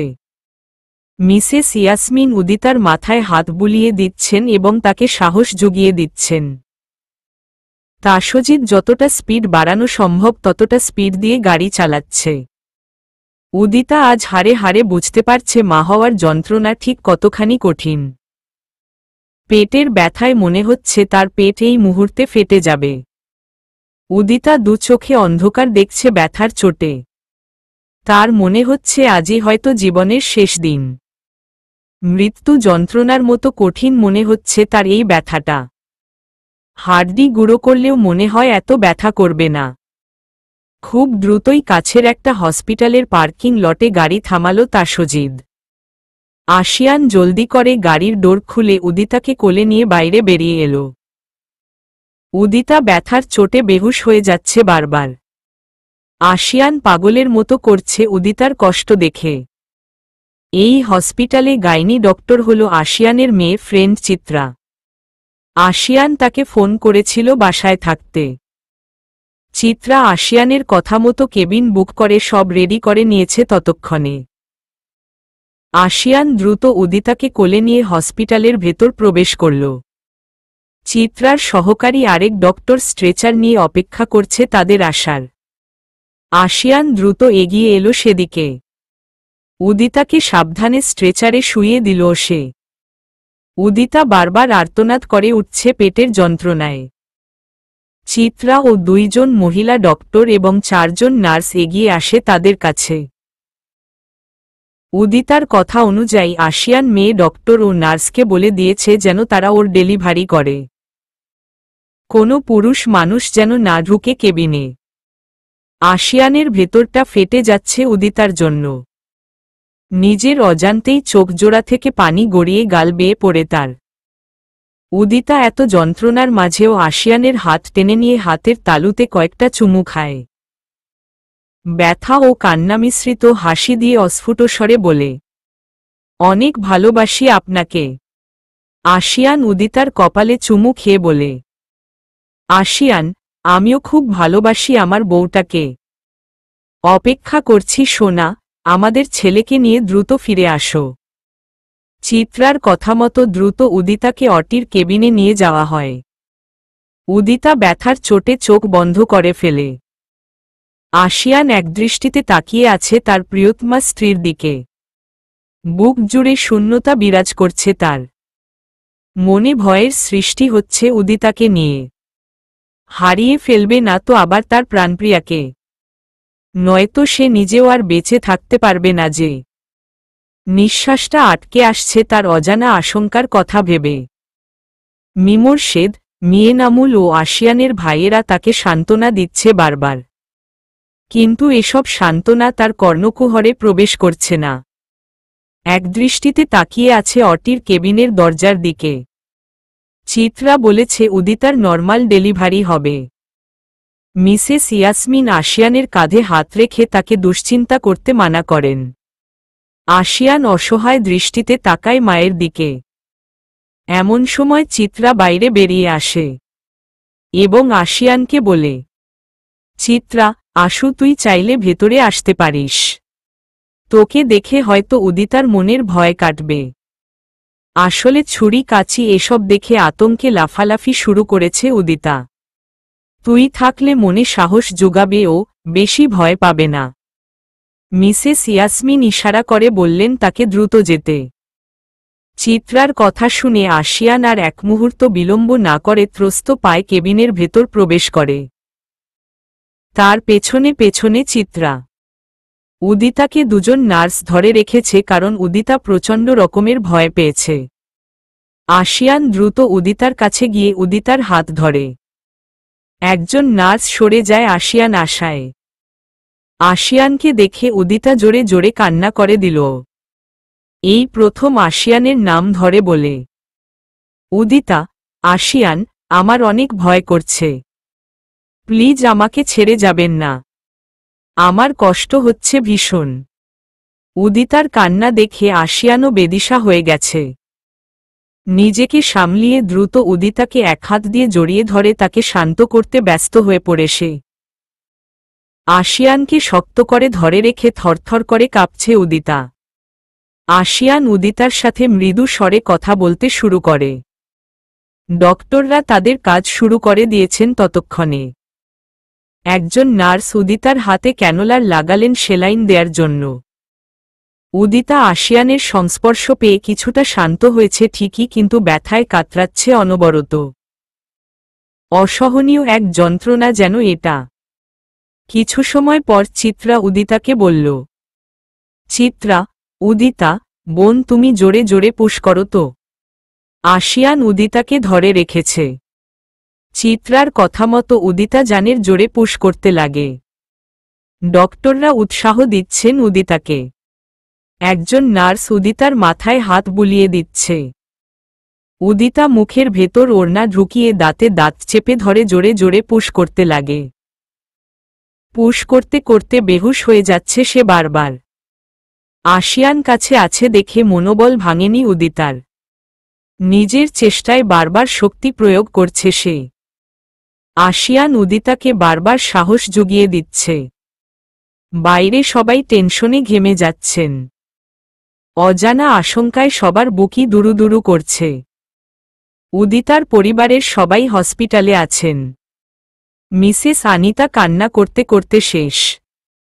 মিয়ানিসুল ও শাহরিয়ার চিন্তিত হয়ে পায়চারি করছেন অনবরত। বাকি সবার চেহারায় দুশ্চিন্তার ছাপ স্পষ্ট। উদিতা ও তার অনাগত সন্তানের জন্য সবাই মনে প্রাণে দোয়া করছে। ডক্টররা খুবই সাবধানে নিজের কাজ করছেন। বাচ্চার মাথাটা বের হয়েছে শুধু। উদিতা আশিয়ানের হাত এক প্রকার খামচে ধরে জোরে জোরে পুশ করছে। আশিয়ানের শরীরে থেকে টপটপ করে ঘাম ঝরছে। চিন্তার পাহাড় জমেছে তার মাথার ওপর। তার বউটার যে অতিরিক্ত কষ্ট হচ্ছে। আল্লাহর কাছে মনে প্রাণে দোয়া করে যাচ্ছে সে নিজের স্ত্রী সন্তানের জন্য। নিজের হায়াতের বিনিময়ে ওদেরকে চাইছে। সর্বশেষে সমস্ত শক্তি দিয়ে জোরে একটা পুশ করে উদিতা অস্ফুট স্বরে আল্লাহু আকবার বলে জ্ঞান হারিয়ে ফেলল। প্রায় আধা ঘন্টা চেষ্টা করার পর ডক্টররা বাচ্চাকে বের করতে সক্ষম হলেন। রক্তে রাঙা একটা শিশুকে উঁচু করে তুলে ধরল চিত্রা হাসি মুখে। বাচ্চাটা তার স্বরে চিৎকার করে কান্না করছে। আশিয়ান ভেজা চোখে নিজের সন্তানের দিকে তাকাল। টানটান উত্তেজনা হারিয়ে যেতেই আশিয়ান বুঝতে পারল তার হাত পা ভেঙে আসছে যেন। খুশিতে আল্লাহর কাছে শুকরিয়া জ্ঞাপন করতে লাগল সে অনবরত। চিত্রা হাসিমুখে আশিয়ানকে বলে ওঠে, চিত্রা, কংগ্রাচুলেশনস আশু, মিষ্টিমুখ করা আগে ফুটফুটে একটা ছেলের বাবা হয়েছিস তুই। আশিয়ান চোখের পানি ছেড়ে দিয়ে আনন্দের আতিশয্যে কাঁপা কাঁপা কণ্ঠে বলল, আশিয়ান, আলহামদুলিল্লাহ, আলহামদুলিল্লাহ, আলহামদুলিল্লাহ। আল্লাহ আমার দোয়া কবুল করেছেন। সেন্সলেস উদিতার কপালে আলতো করে একটা চুমু খেল আশিয়ান। উদিতার নাকমুখ ও গলা ঘেমে নিয়ে একাকার। শরীরের জামাটাও ভিজে একসা হয়ে গেছে ঘামের জন্যে। দুজন নার্স পিচ্ছিটাকে পরিষ্কার করে তোয়ালে দিয়ে প্যাঁচিয়ে আশিয়ানের কোলে এনে দিল। বাকি নার্স ও ডক্টররা উদিতাকে নিয়ে পড়েছেন। আশিয়ান কাঁপা কাঁপা হাতে ছোট্ট বেবিটাকে নিজের কোলে নিল। ছেলের মুখ দেখে খুশিতে আবারও কেঁদে ফেলে সে। এটা যে আনন্দের কান্না, খুশির কান্না। বাচ্চাটার শরীর থেকে কি সুন্দর একটা মিষ্টি স্মেল ভেসে আসছে। আশিয়ান মুচকি হেসে নিজের ছেলের কপালে চুমু খেল। পিচ্ছিটা অনেক ছোট্ট। হাত পাগুলো তো একদম ছোট ছোট। আশিয়ানের অবয়ব ফুটে উঠেছে যেন বাচ্চাটার চেহারায়। কি নিষ্পাপ ওর চেহারা। দুধসাদা ফর্সা এবং কি মিষ্টি দেখতে। মুখে ছোট্ট একটা আঙ্গুল পুড়ে চোখ বুজে ঘুমিয়ে আছে। আনমনে হেসে বলল, আশিয়ান, আমার ছেলে দিয়ান। আশিয়ান উদিতার মাথায় হাত বুলিয়ে অটি কেবিন থেকে বেরিয়ে এলো। উদিতাকে চেক আপ ও পরিষ্কার করিয়ে অন্য একটা কেবিনে শিফট করা হবে, তাই আশিয়ান বেবিকে নিয়ে কেবিন থেকে বেরিয়ে এলো। আশিয়ানের পরিবার ও উদিতার পরিবারের সবাইকে একজন নার্স ততক্ষণে বলে দিয়েছে যে উদিতা ছেলে সন্তানের মা হয়েছে। ওনারা সবাই অধীর আগ্রহে অপেক্ষা করছেন উদিতা ও তার সন্তানকে দেখার জন্য। ঠিক তখনই আশিয়ানকে তোয়ালে দিয়ে মোড়ানো একটা বাচ্চা কোলে নিয়ে কেবিন থেকে বের হতে দেখে সবাই যারপরনাই আনন্দিত হয়ে গেল। মিসেস ইয়াসমিন ও মিসেস আনিতা দ্রুত এগিয়ে এলেন আশিয়ানের সামনে। আশিয়ান তাদের দিকে তাকিয়ে বিশ্বজয়ের হাসি দিয়ে বলল, আশিয়ান, আম্মু দেখো, আমার ছেলে। মিসেস ইয়াসমিন নাতিকে কোলে নিয়ে কপালে চুমু খেয়ে আল্লাহর কাছে শুকরিয়া আদায় করলেন। এনা তো খুশিতে আত্মহারা। বাকিরাও সেইম। মিসেস ইয়াসমিন ওনার বেআইনের কোলে নাতিকে দিলেন। শাহরিয়ার এগিয়ে এসে দেখছে তার পিচ্চি বোনটার ছেলেকে। শাহরিয়ার আশিয়ানের সাথে কোলাকুলি করল খুশিতে। শাহরিয়ার জিজ্ঞেস করল, শাহরিয়ার, ভাই আশিয়ান, আমার বোনটা কেমন আছে? আশিয়ান, আলহামদুলিল্লাহ, ও ভালো আছে। তবে ওর শরীরটা একটু দুর্বল। মিয়ানিসুল, কখন আমার মেয়েটাকে দেখতে পাবো বাবা? চিন্তিত কণ্ঠে। আশিয়ান, ওকে ওরা কেবিনে শিফট করার পর যখন সেন্স ফিরে আসবে তখনই দেখা করতে পারবো আমরা। মিমোরশেদ নাতি হওয়ার সুবাদে ওনার সেক্রেটারিকে ফোন দিয়ে বললেন মিষ্টি কিনে সবাইকে খাওয়াতে। মিডিয়াতেও ততক্ষণে জানাজানি হয়ে গেছে যে আশিয়ান ছেলের বাবা হয়েছে। বেশ কয়েকজন রিপোর্টারও চলে এসেছে হসপিটালে, তবে আশিয়ানের ভাইরা তাদেরকে সামলে নিয়েছে কোনো মতে। প্রায় আধা ঘন্টা পর উদিতার জ্ঞান ফিরে এলো। ছেলেকে উদিতার পাশেই শুইয়ে দিয়েছেন মিসেস ইয়াসমিন।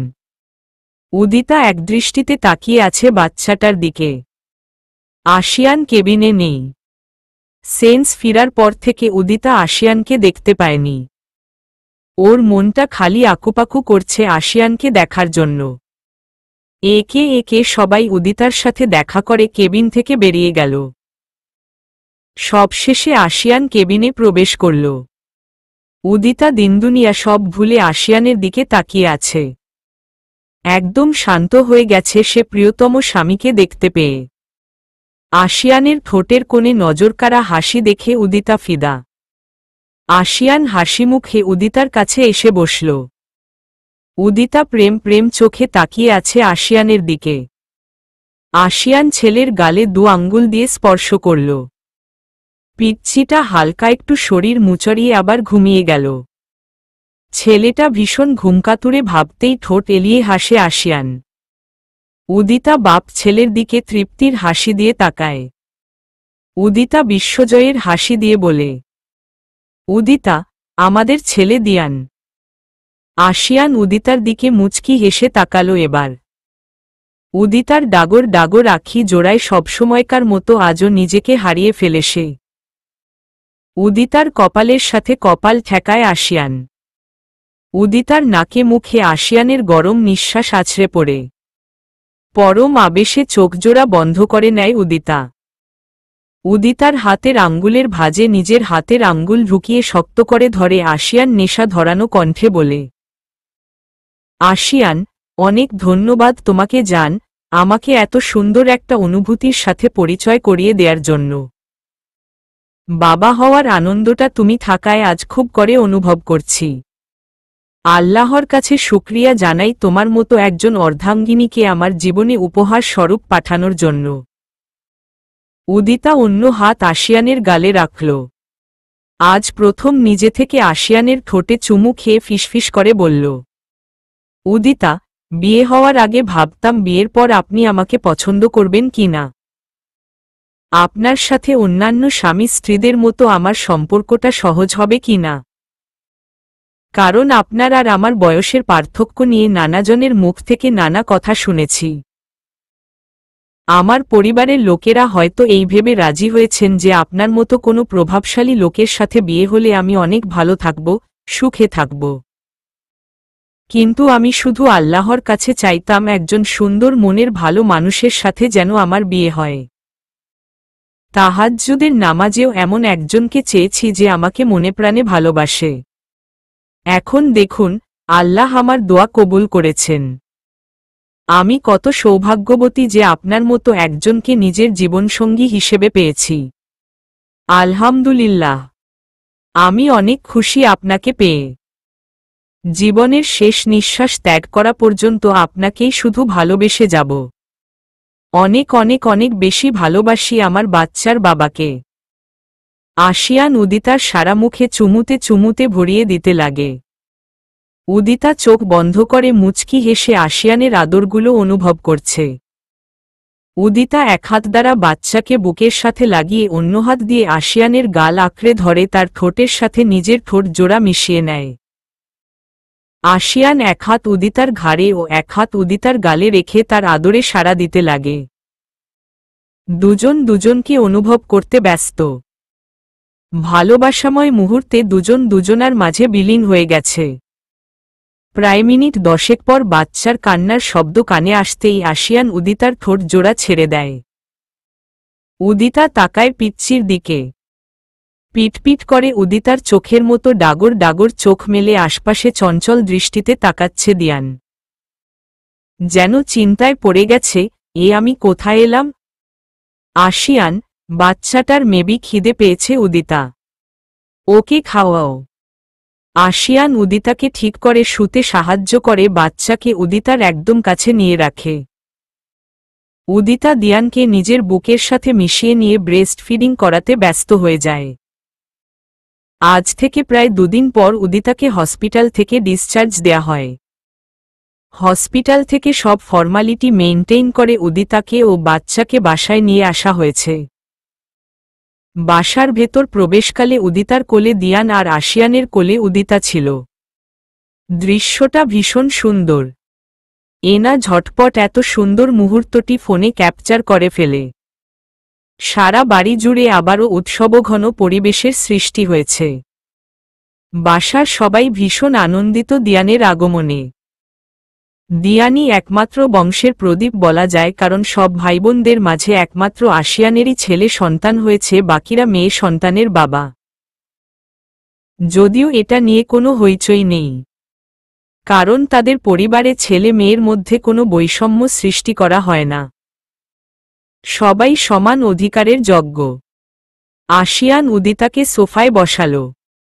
একে একে সবাই দিয়ানকে এসে ছুঁয়ে দেখছে। এনা উদিতার কোল থেকে দিয়ানকে নিয়ে বিভিন্ন অ্যাঙ্গেল থেকে ফটো তুলতে ব্যস্ত হয়ে পড়ল। মিসেস ইয়াসমিন উদিতার একপাশে ও মিসেস আনিতা অন্য পাশে বসেছেন। মিসেস তারানা একটা প্লেটে খাবার এনে মিসেস আনিতার হাতে দিতেই তিনি উদিতাকে যত্ন সহকারে খাইয়ে দিতে লাগলেন। উদিতারও খিদে পেয়েছে অনেক, তাই সে বাধ্য মেয়ের মতো মায়ের হাতে খেতে লাগে। এনার কোল থেকে দিয়ানকে মিসেস ইয়াসমিন নিজের কোলে নিয়ে ওর মাথায় ও শরীরে নরম এক টুকরো কাপড় গরম করে স্যাক দিতে ব্যস্ত হয়ে গেছেন। বেশ কিছুক্ষণ স্যাক দেয়া শেষে ওকে তার দাদার কিনে আনা নতুন কাপড় পরিয়ে দিয়ে নানার আনা টাওয়েল দিয়ে প্যাঁচিয়ে মিমোরশেদের কোলে দিলেন। মিমোরশেদের 2 পাশে এরা তার পুতুল, ওরা বারবার তাদের ভাইকে ছুঁয়ে দিচ্ছে। মিয়েনামুল আতিয়াকে কোলে নিয়ে বসে বসে নাতিকে দেখছেন। কিছুক্ষণ পর আশিয়ান এসে উদিতাকে কোলে নিয়ে নিল মিসেস ইয়াসমিনের কথা মতো। উদিতাকে এখন প্রপার রেস্টে থাকতে হবে, কারণ ওর শরীর এখনও অনেক দুর্বল। উদিতা এক হাতে দিয়ানকে কোলে নিয়ে অন্য হাতে আশিয়ানের গলা জড়িয়ে ধরে আছে। আশিয়ান উদিতার দিকে তাকিয়ে মুচকি হেসে নিজের রুমের উদ্দেশ্যে পা বাড়াল। রুমে এসে সারা রুমে চোখ বোলাতেই উদিতা তো শকড। আগের রুম আর এখনের রুমে প্রচুর পার্থক্য আছে। যেখানেই চোখ পড়ে খালি বাচ্চাদের জিনিস দেখতে পায় সে। বাচ্চাদের ওয়ার্ড্রোব, বাচ্চাদের খেলনা, বাচ্চাদের র্যাক, বাচ্চাদের ছোটখাটো দোলনা, মশারি, বেবি পুশ চেয়ার, বাচ্চাদের কাঁথা বালিশ, কোলবালিশ, বিছানা, হেন কোনো জিনিস কিনে আনতে বাকি রাখেনি আশিয়ান। সবকিছু সুন্দরভাবে সাজানো গোছানো আছে। বিছানার সামনে দেয়ালে মেজেন্টা কালারের ইংলিশ অক্ষরের বেলুন দিয়ে সাজিয়ে লেখা ওয়েলকাম টু হোম আওয়ার সন্দিয়ান। আশিয়ানের এমন পাগলামি দেখে উদিতা হেসে ফেলল। পিচ্চিটা ঘুমিয়ে আছে। আশিয়ান উদিতার কপালে ও বাচ্চার কপালে চুমু খেয়ে বলল, Ashiyan, welcome to our room সুন্দরী। পছন্দ হয়েছে তোমার? উদিতা আশিয়ানের গালে একটা চুমু খেয়ে খুশি হয়ে বলল, উদিতা, ভীষণ পছন্দ হয়েছে। অনেক ধন্যবাদ আপনাকে আমাদেরকে এরকম সারপ্রাইজ দেওয়ার জন্য। আশিয়ান মুচকি হেসে উদিতাকে আস্তে ধীরে বিছানার ওপর বসাল। আশিয়ান উদিতার কোল থেকে বাচ্চাকে নিজের কোলে নিয়ে সাবধানে উদিতার পাশেই ছোট একটা বালিশের ওপর ওর মাথা রেখে ঘুম পাড়িয়ে দিল। শরীরের ওপর পাতলা একটা কাঁথা দিয়ে দুপাশে কোলবালিশ রেখে গালে চুমু খেয়ে সরে এলো সে। উদিতা গাল ফুলিয়ে আশিয়ানকে অভিযোগ করে বলে, উদিতা, পিচ্চিটা এত ঘুমায় কেন? হওয়ার পর থেকেই তো খালি ঘুমাচ্ছে। এত ঘুম তো আতিয়াও ঘুমায়নি জন্মের পর। তাহলে আপনার ছেলে এত ঘুমকাতুরে স্বভাবের কিভাবে হলো বলুন তো? আশিয়ান ঠোঁট টিপে হেসে জবাব দিল। আশিয়ান, কিছু বলার নেই, ওর মাও এমন ঘুমকাতুরে স্বভাবের। মায়ের স্বভাব তো ছেলে পাবেই, এটা তো স্বাভাবিক ব্যাপার। তুমি ঘুমিয়ে গেলে আর দুনিয়ার কোনো হুঁশ থাকে না। তো তোমার ছেলে এমন না হলেই বরং অড লাগবে। উদিতা, হুহ, কে বলেছে আমি এত ঘুমাই? আপনি শুধু শুধু মিথ্যা কথা বলেন।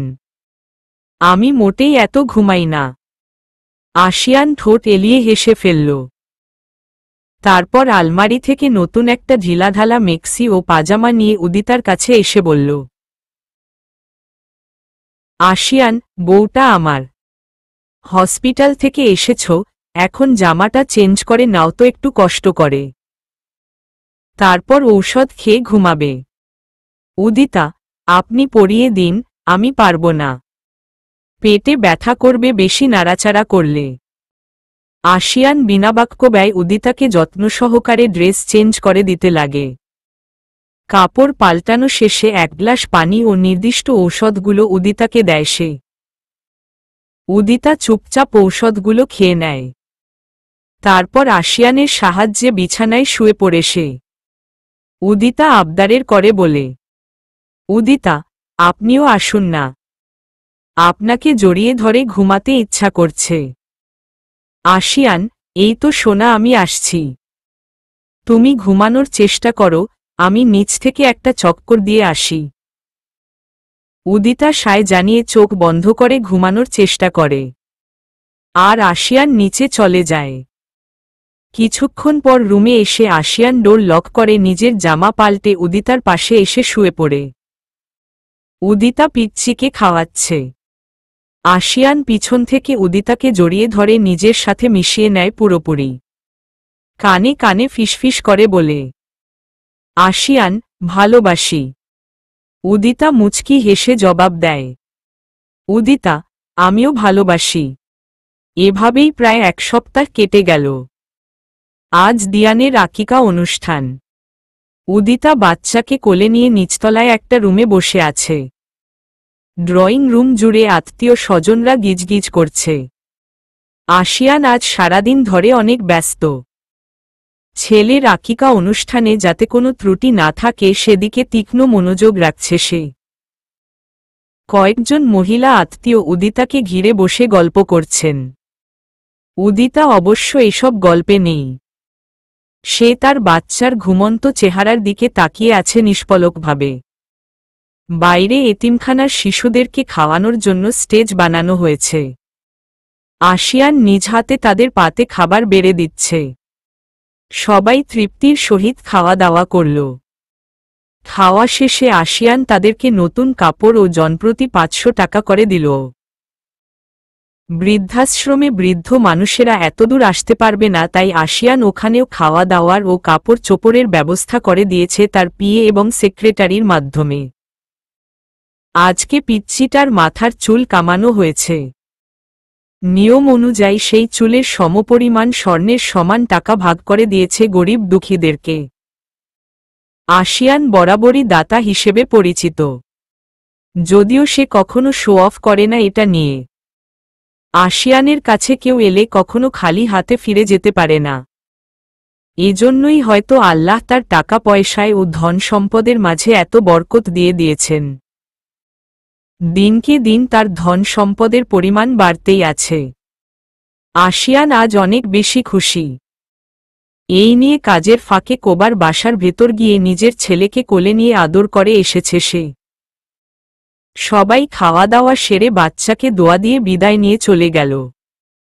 তবে আশিয়ানদের আত্মীয় স্বজনরা বাসায় রয়ে গেছেন।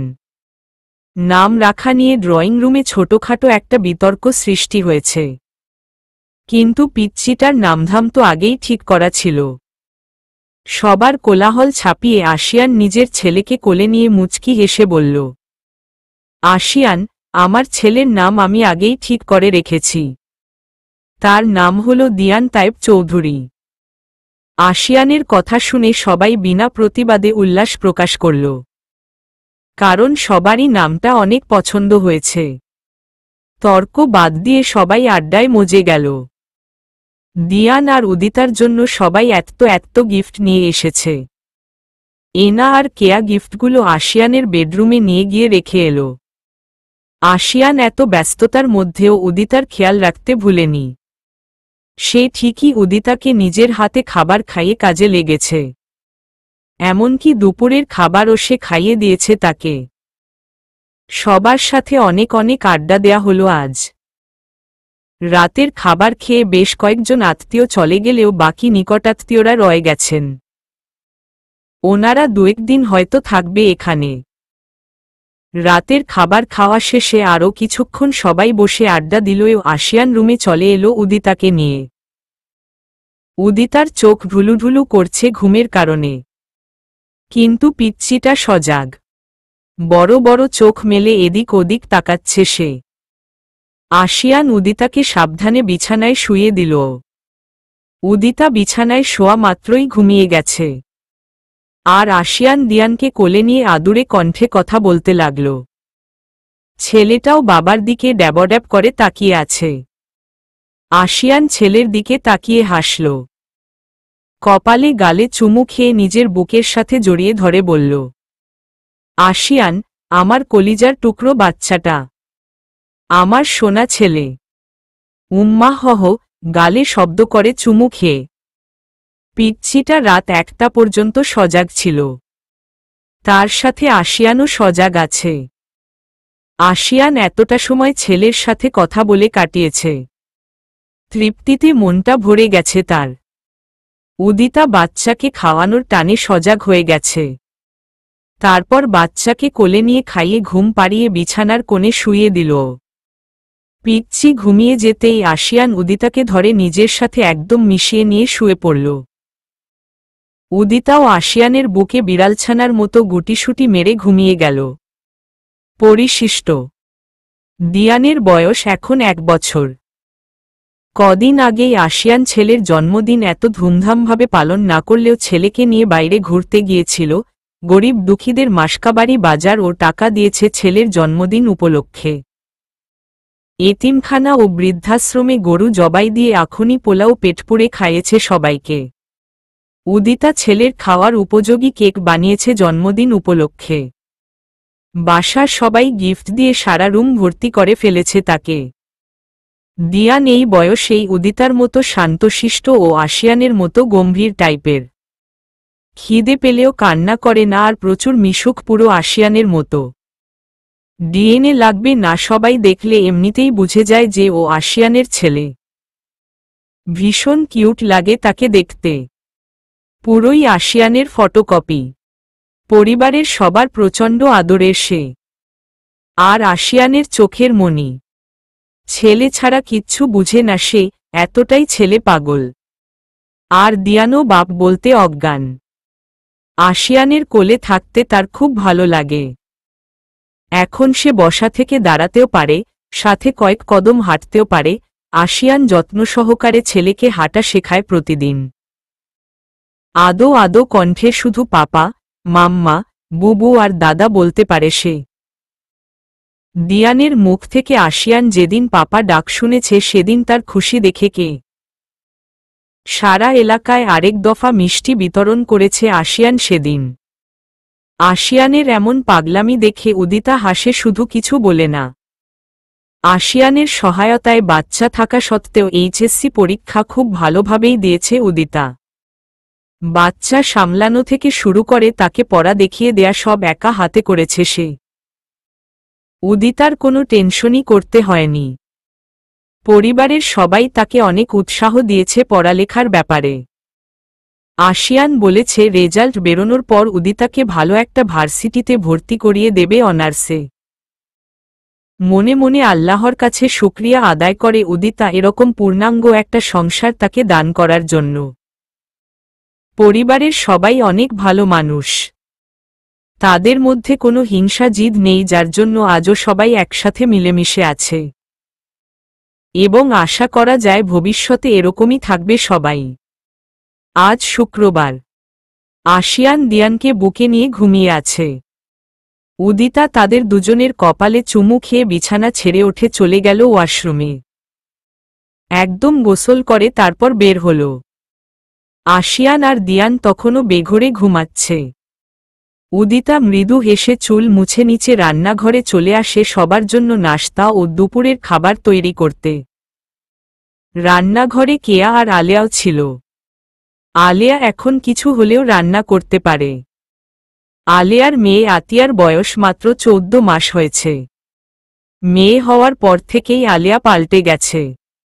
আগে কেমন উড়নচণ্ডী টাইপের ছিল, অথচ এখন সে পাক্কা সংসারী মেয়ে। শুধু তারিনি খালি চেঞ্জ হয়নি, সে আগের মতোই রগজটা রয়ে গেছে। আলেয়া মেয়ের জন্য সেরেলাক তৈরি করছে। কেয়া বড় বড় তাজা মাছ ও মাংসগুলো একজন সার্ভেন্টকে দিয়ে কাটিয়ে নিচ্ছে। উদিতা তাদের সাথে হেসে খেলে কথা বলে সবার জন্য নাস্তা তৈরি করতে লাগে। নাস্তা বানানো শেষ হতেই রুমে চলে গেল। তার ছেলে ঘুম থেকে ওঠে দুধ খাওয়ার জন্য মাকে খুঁজবে। রুমে এসে দেখে আশিয়ান এক হাত দিয়ে ছেলেকে ধরে ঘুমাচ্ছে আর পিচ্চিটা বড় বড় চোখ মেলে আশেপাশে তাকিয়ে মাকে খুঁজছে। উদিতা দ্রুত গিয়ে আশিয়ানের হাত সরিয়ে পিচ্চিকে নিজের কোলে তুলে নিল। মাকে দেখে মুখে হাসি ফুটল তার। আদুরে কণ্ঠে মাম্মা ডেকে উঠল সে। উদিতা তো ছেলেকে চুমুতে চুমুতে ভরিয়ে দিচ্ছে। পিচ্চি ছোট ছোট 4টা ইঁদুরে দাঁত বের করে কিউটভাবে একটা হাসি দিল। উদিতা, ওলে আমার সোনা বাচ্চা, আম্মুকে দেখে হাসছ তুমি তাই না? উম্মা হহ, আমার বাচ্চাটা। উদিতা দিয়ানের মুখ পরিষ্কার করে ন্যাপি চেঞ্জ করে দিয়ে তারপর বুকের দুধ খাওয়াতে লাগে। আশিয়ান তখনও ঘুমাচ্ছে। সারারাত ছেলের সাথে সজাগ থাকে সে, তাই দিনের বেলা এত সহজে ঘুম ভাঙে না। কিছুক্ষণ পর আশিয়ান ঘুম থেকে ওঠে। আরও ঘুমাতো, কিন্তু উদিতা দুষ্টুমি করে ছেলেকে বাপের কাছে ছেড়ে দিয়েছে। পিচ্চিটা তো সোজা বাপের গালে কপালে থাবড়া দিয়ে পাপা পাপা ডাক শুরু করেছে। তারপর নাকে ধরে দিচ্ছে এক টান। ঘুম থেকে ওঠবা না মানে? তোমার বাপও ঘুম থেকে উঠতে বাধ্য এমন করলে? উদিতা হাসতে হাসতে শেষ ছেলের কাণ্ড দেখে। আশিয়ান ছেলেকে বিছানায় শুয়ে পেটে কাতুকুতু দিতেই পিচ্চিটা খিলখিল করে হেসে ওঠে। আশিয়ান ঘুম ঘুম কণ্ঠে বলে, আশিয়ান, আমার দুষ্টু ছেলে, পাপাকে কি কেউ এভাবে ঘুম থেকে তোলে? হুম, পচা ছেলে, মায়ের মতো দুষ্টামি শিখছ তাই না? উদিতা মুখ ঝামটা মেরে বলল। উদিতা, কোনো এঙ্গেল থেকে আমাকে দুষ্টু মনে হয় আপনার? আপনি নিজে যেমন আপনার ছেলেও হয়েছে তেমন। এখন উঠুন এবং যান গিয়ে ফ্রেশ হয়ে শাওয়ার সেরে আসুন। মনে নেই আজকে শুক্রবার, নামাজে যেতে হবে না? কপট রাগ দেখিয়ে। আশিয়ান, হয়েছে, যাচ্ছি। একটু মিষ্টি করে বললে কি এমন হয়? দিন দিন আনরোমান্টিক হয়ে যাচ্ছ তুমি, অভিযোগ করে। উদিতা, বাচ্চার বাপ হয়ে গেছেন, এখন আবার রোমান্টিকতা কিসের? অসভ্য লোক, জলদি যান, আর ছেলেকেও সাথে নিয়ে যান। আপনার সাথে ওকেও গোসল করিয়ে দিবেন। আশিয়ান কিছু না বলে উদিতাকে ঝাপটে ধরে ঠোঁটে চুমু খেয়ে শয়তানি হাসি দিয়ে চলে গেল। উদিতা মুখ মুছছে বারবার। ওয়াক, কি খবিস, মুখ না ধুয়েই চুমু দিয়ে দিল। মুখ বাঁকিয়ে উদিতা বলল। উদিতা, ছি, খবিস লোক, মুখ না ধুয়েই চুমু, ওয়াক। আশিয়ান কাভার্ড খুলে কাপড় নিতে নিতে বলে। আশিয়ান, খবিস হলেও তোমার জামাই, নিজে মর্নিং কিস দেয়ার বেলা কিছু না, আর আমি দিলই দোষ না? উদিতা কিসব বিড়বিড় করে বলল যা আশিয়ান শুনল না। সে তার কাপড় চোপড় নিয়ে ওর ছেলেকে কোলে নিয়ে ওয়াশরুমে ঢুকে গেল। উদিতা আনমনে হেসে ফেলল তাদেরকে দেখে। প্রায় আধা ঘন্টা পর বাপ ছেলে একসাথে গোসল করে বের হল। উদিতা একটা টাওয়েল নিয়ে এগিয়ে এসে ন্যাংটা দিয়ানকে কোলে নিয়ে নিল। পিচ্চি মুখ দিয়ে হাপুস হুপুস করছে। আশিয়ানও শুধু টাওয়েল পরে এসেছে। বিছানার ওপর বসে সে ধীরে সুস্থে পাঞ্জাবি পাজামা পরছে আর উদিতা ছেলের শরীর মুছিয়ে দিয়ে লোশন তেল পাউডার সব মাখিয়ে দিচ্ছে। সব মাখানো শেষে পিচ্চিকে ন্যাপি পরিয়ে তারপর আশিয়ানের পাঞ্জাবি পাজামার মতো দেখতে হুবহু একরকম ছোট সাইজের পাঞ্জাবি পাজামা দিয়ানকে পরিয়ে দিল সে। অতপর আশিয়ান দিয়ানকে কোলে নিয়ে নিচে চলল নাস্তা খেতে। উদিতাও তাদের পিছন পিছন আসছে। বাসার সকলে ডাইনিং রুমে সমবেত হয়েছে। দিয়ান দাদাকে দেখে মুখে হাসি ফুটিয়ে হাত বাড়িয়ে দিল দাদার কোলে যাওয়ার জন্য। মিমোর্শেদ দ্রুত এগিয়ে এসে নাতিকে কোলে নিলেন। দিয়ান মুখের ভেতর আঙ্গুল পুড়ে দাদাকে হাবিজাবি কী সব বলছে। সবাই হাসছে দিয়ানের পাকনামি কথা শুনে। উদিতা ও কেয়া মিলে সবাইকে নাশতা বেড়ে দিয়ে নিজেরাও খেতে বসে গেল। তাসজিদ দিয়ানকে কোলে নিয়ে বলল, তাসজিদ, এই যে চ্যাম্প, যাবে আজকে আমাদের সাথে মসজিদে নামাজ পড়তে? দিয়ান কি বুঝল কে জানে, সে মুখের ভেতর আঙ্গুল পুড়ে বলল হুম। তাসজিদ আশিয়ানকে বলল, তাসজিদ ভাইয়া, দেখা, তোমার ছেলে বুঝি আমাদের সাথে মসজিদে নামাজ পড়তে যাবে? কি পাকনা বাচ্চা তোমার! কি সুন্দর বিজ্ঞের মতো প্রশ্নের জবাব দেয়। আশিয়ান, বুঝতে হবে কার ছেলে। ফিউচার আসিয়ান গ্রুপ অব কোম্পানির অনার বলে কথা। এখন থেকেই সব শিখছে আমার ছেলে। এদিকে তসকিনকে আতিয়া নাচিয়ে ছাড়ছে। এত পরিমাণ দুষ্টু সে বলার মতো না। খালি এটা ধরবে, ওটা ধরবে, কথা না শুনলে গলা ফাটিয়ে কান্না করবে। তাসকিন বেচারা তো শেষ এমন মেয়ের বাপ হয়ে এখনও নাশতার টেবিলে ঠিকমতো খেতে পারছে না সে। অতপর মিসেস তারানা নাতনিকে কোলে নিয়ে এটা ওটা দিয়ে শান্ত করলেন। নাশতা শেষে উদিতা রুমে ফিরে এলো। বেলা 12টা বেজে গেছে, এখনই আজান দিবে। আশিয়ান দিয়ানকে কোলে নিয়ে রুমে ফিরে এলো। উদিতার কোলে দিয়ানকে দিল বুকের দুধ খাওয়ানোর জন্য। কিছুক্ষণ আগে অবশ্য সেরেলাক খাইয়েছে তাকে উদিতা। আজ আশিয়ান ছেলেকে নিয়ে মসজিদে যাবে নামাজ পড়তে। উদিতা খাইয়ে মুখ মুছে দিল ভালো করে। আশিয়ান উদিতার কপালে চুমু খেয়ে আজলা ভরে দুই গালে হাত রেখে বলল, আশিয়ান বউ, আজকে একটা শাড়ি পরবে?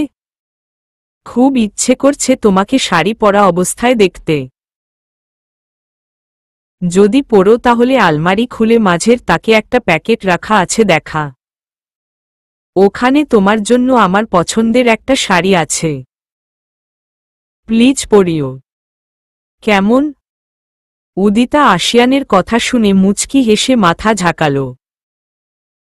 আশিয়ান তৃপ্তির হাসি দিয়ে উদিতার দুই গালে চুমু খেয়ে আসি বলে ছেলেকে কোলে নিয়ে রুম থেকে বেরিয়ে চলে গেল মসজিদের উদ্দেশ্যে।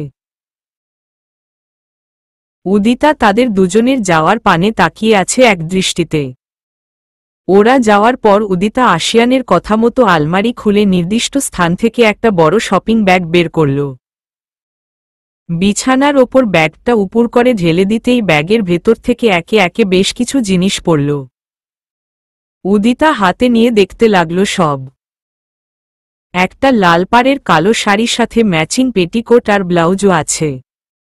লাল কালোর কম্বিনেশনে 2 ডজন চুড়িও আছে, সাথে লাল গোলাপের গাজরা, লাল পাথরের কারুকাজ করা সিম্পল একটা আংটি, একজোড়া কালো স্টোনের নূপুর, একজোড়া নরমাল লাল ডিজাইনার জুতা, ব্যাস।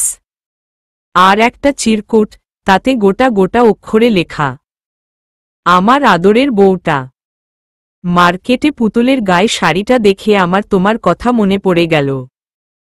পুতুলের গায়ে যতটা না মানাচ্ছে তার থেকে 1000 গুণ বেশি মানাবে শাড়িটা তুমি পরলে। তাই তো ঝটপট এটা কিনে ফেললাম। সাথে ম্যাচিং সবকিছুও আছে। আমার প্রেয়সীকে কতটা আকর্ষণীয় লাগবে শাড়িটা পরলে সেটা ভাবতে ভাবতেই আমি শহীদ।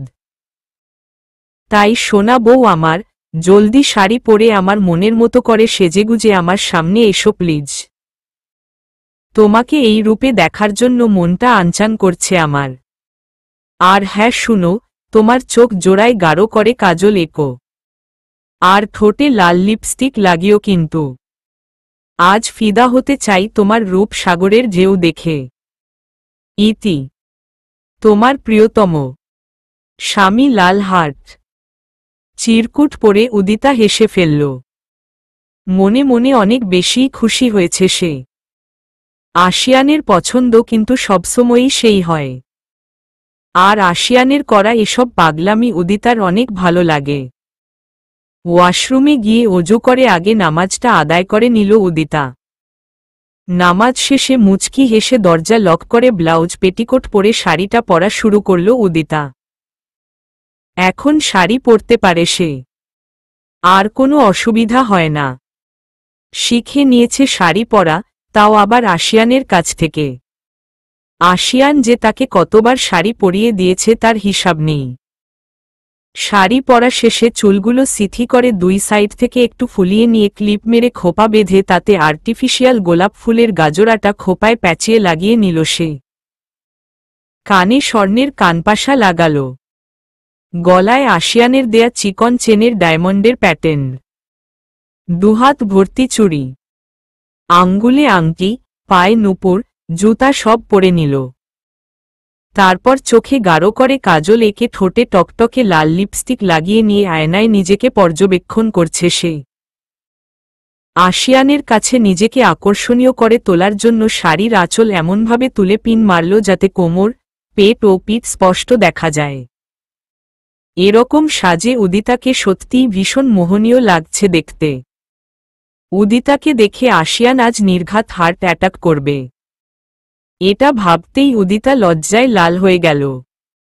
আশিয়ান নামাজ আদায় করে ছেলেকে নিয়ে মসজিদ থেকে বাসায় ফিরল। নিচে সবাইকে সাথে কিছুক্ষণ কথা বার্তা বলে ছেলেকে নিয়ে আশিয়ান নিজের রুমের দিকে পা বাড়াল। উদিতাকে নিচে দেখে নি, তার মানে উদিতা আজ শাড়ি পরেছে। আশিয়ানের বুক ধুকপুক করছে অনবরত। না জানি কত আকর্ষণীয় রূপে তার রমণীকে দেখতে পাবে সে। রুমে ঢুকে চারপাশে চোখ বোলালো আশিয়ান, কিন্তু উদিতার ছায়াও দেখতে পেল না রুমে। দিয়ানের চোখজোড়া ঢুলুঢুলু করছে ঘুমের জন্য। এখন তার ঘুমানোর সময়।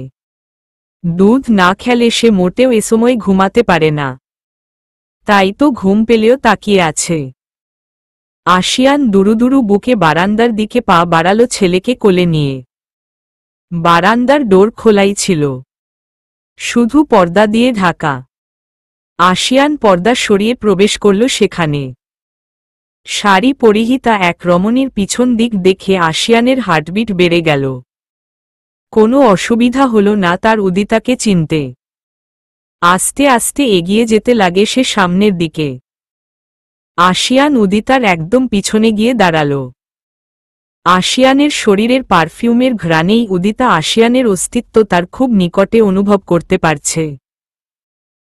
উদিতার বুকের হৃৎস্পন্দনও বেড়ে গেল অস্বাভাবিকভাবে। উদিতা ধীরে ধীরে পুরোপুরিভাবে আশিয়ানের দিকে ঘুরল। আশিয়ান উদিতাকে এত আকর্ষণীয় রূপে দেখে একদম মুগ্ধ হয়ে গেছে। উদিতার সমুদ্রের মতো গভীর নয়নজোড়ার দিকে তাকিয়ে আশিয়ান হারিয়ে গেল যেন পুরোপুরি।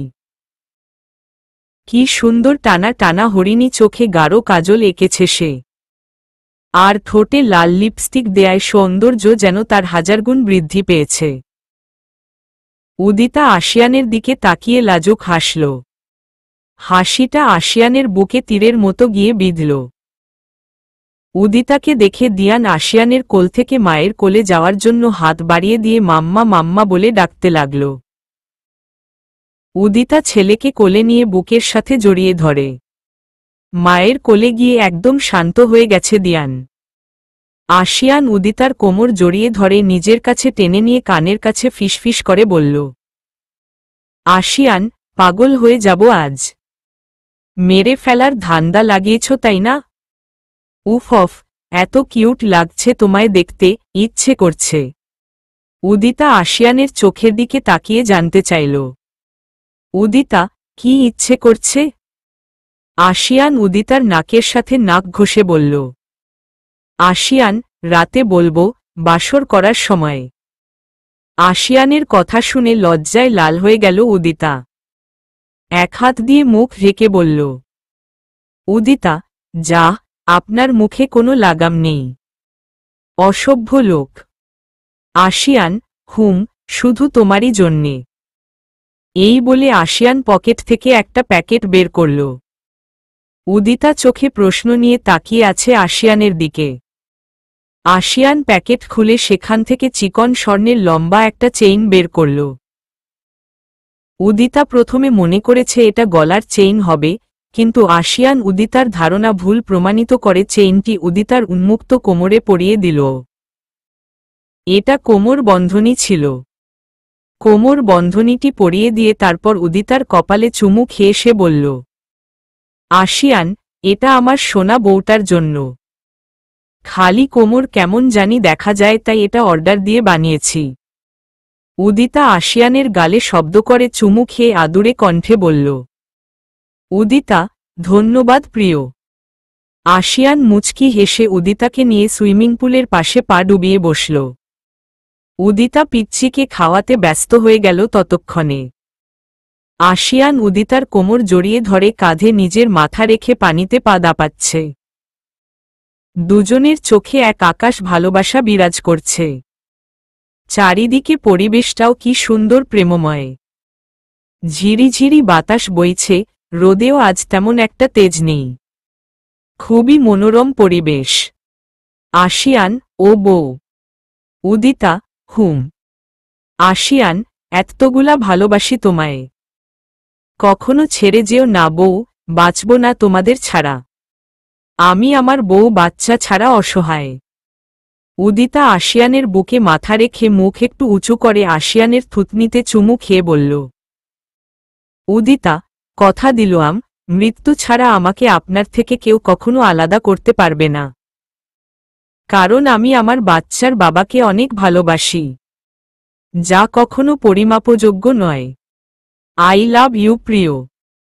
আশিয়ান মুচকি হেসে উদিতার ঠোঁটে আলতোভাবে নিজের ঠোঁট জোড়া ছোঁয়ে দুহাত দিয়ে শক্ত করে জড়িয়ে ধরে বলে, আশিয়ান, পুরোপুরিভাবে তোমাতে বিলীন হয়ে গেছি সোনা। তোমার নেশায় পুরোপুরি ঘায়েল আমি। এই নেশা কখনোই কাটবে না।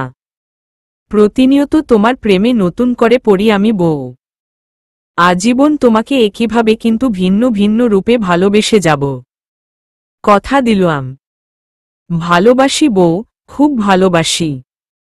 উদিতার ঠোঁটের কোণে একটুকরো তৃপ্তির হাসি ফুটে উঠল। আশিয়ানের ঠোঁটেও হাসি। আশিয়ান ও উদিতা দুজন লাভবার্ডসের মতো।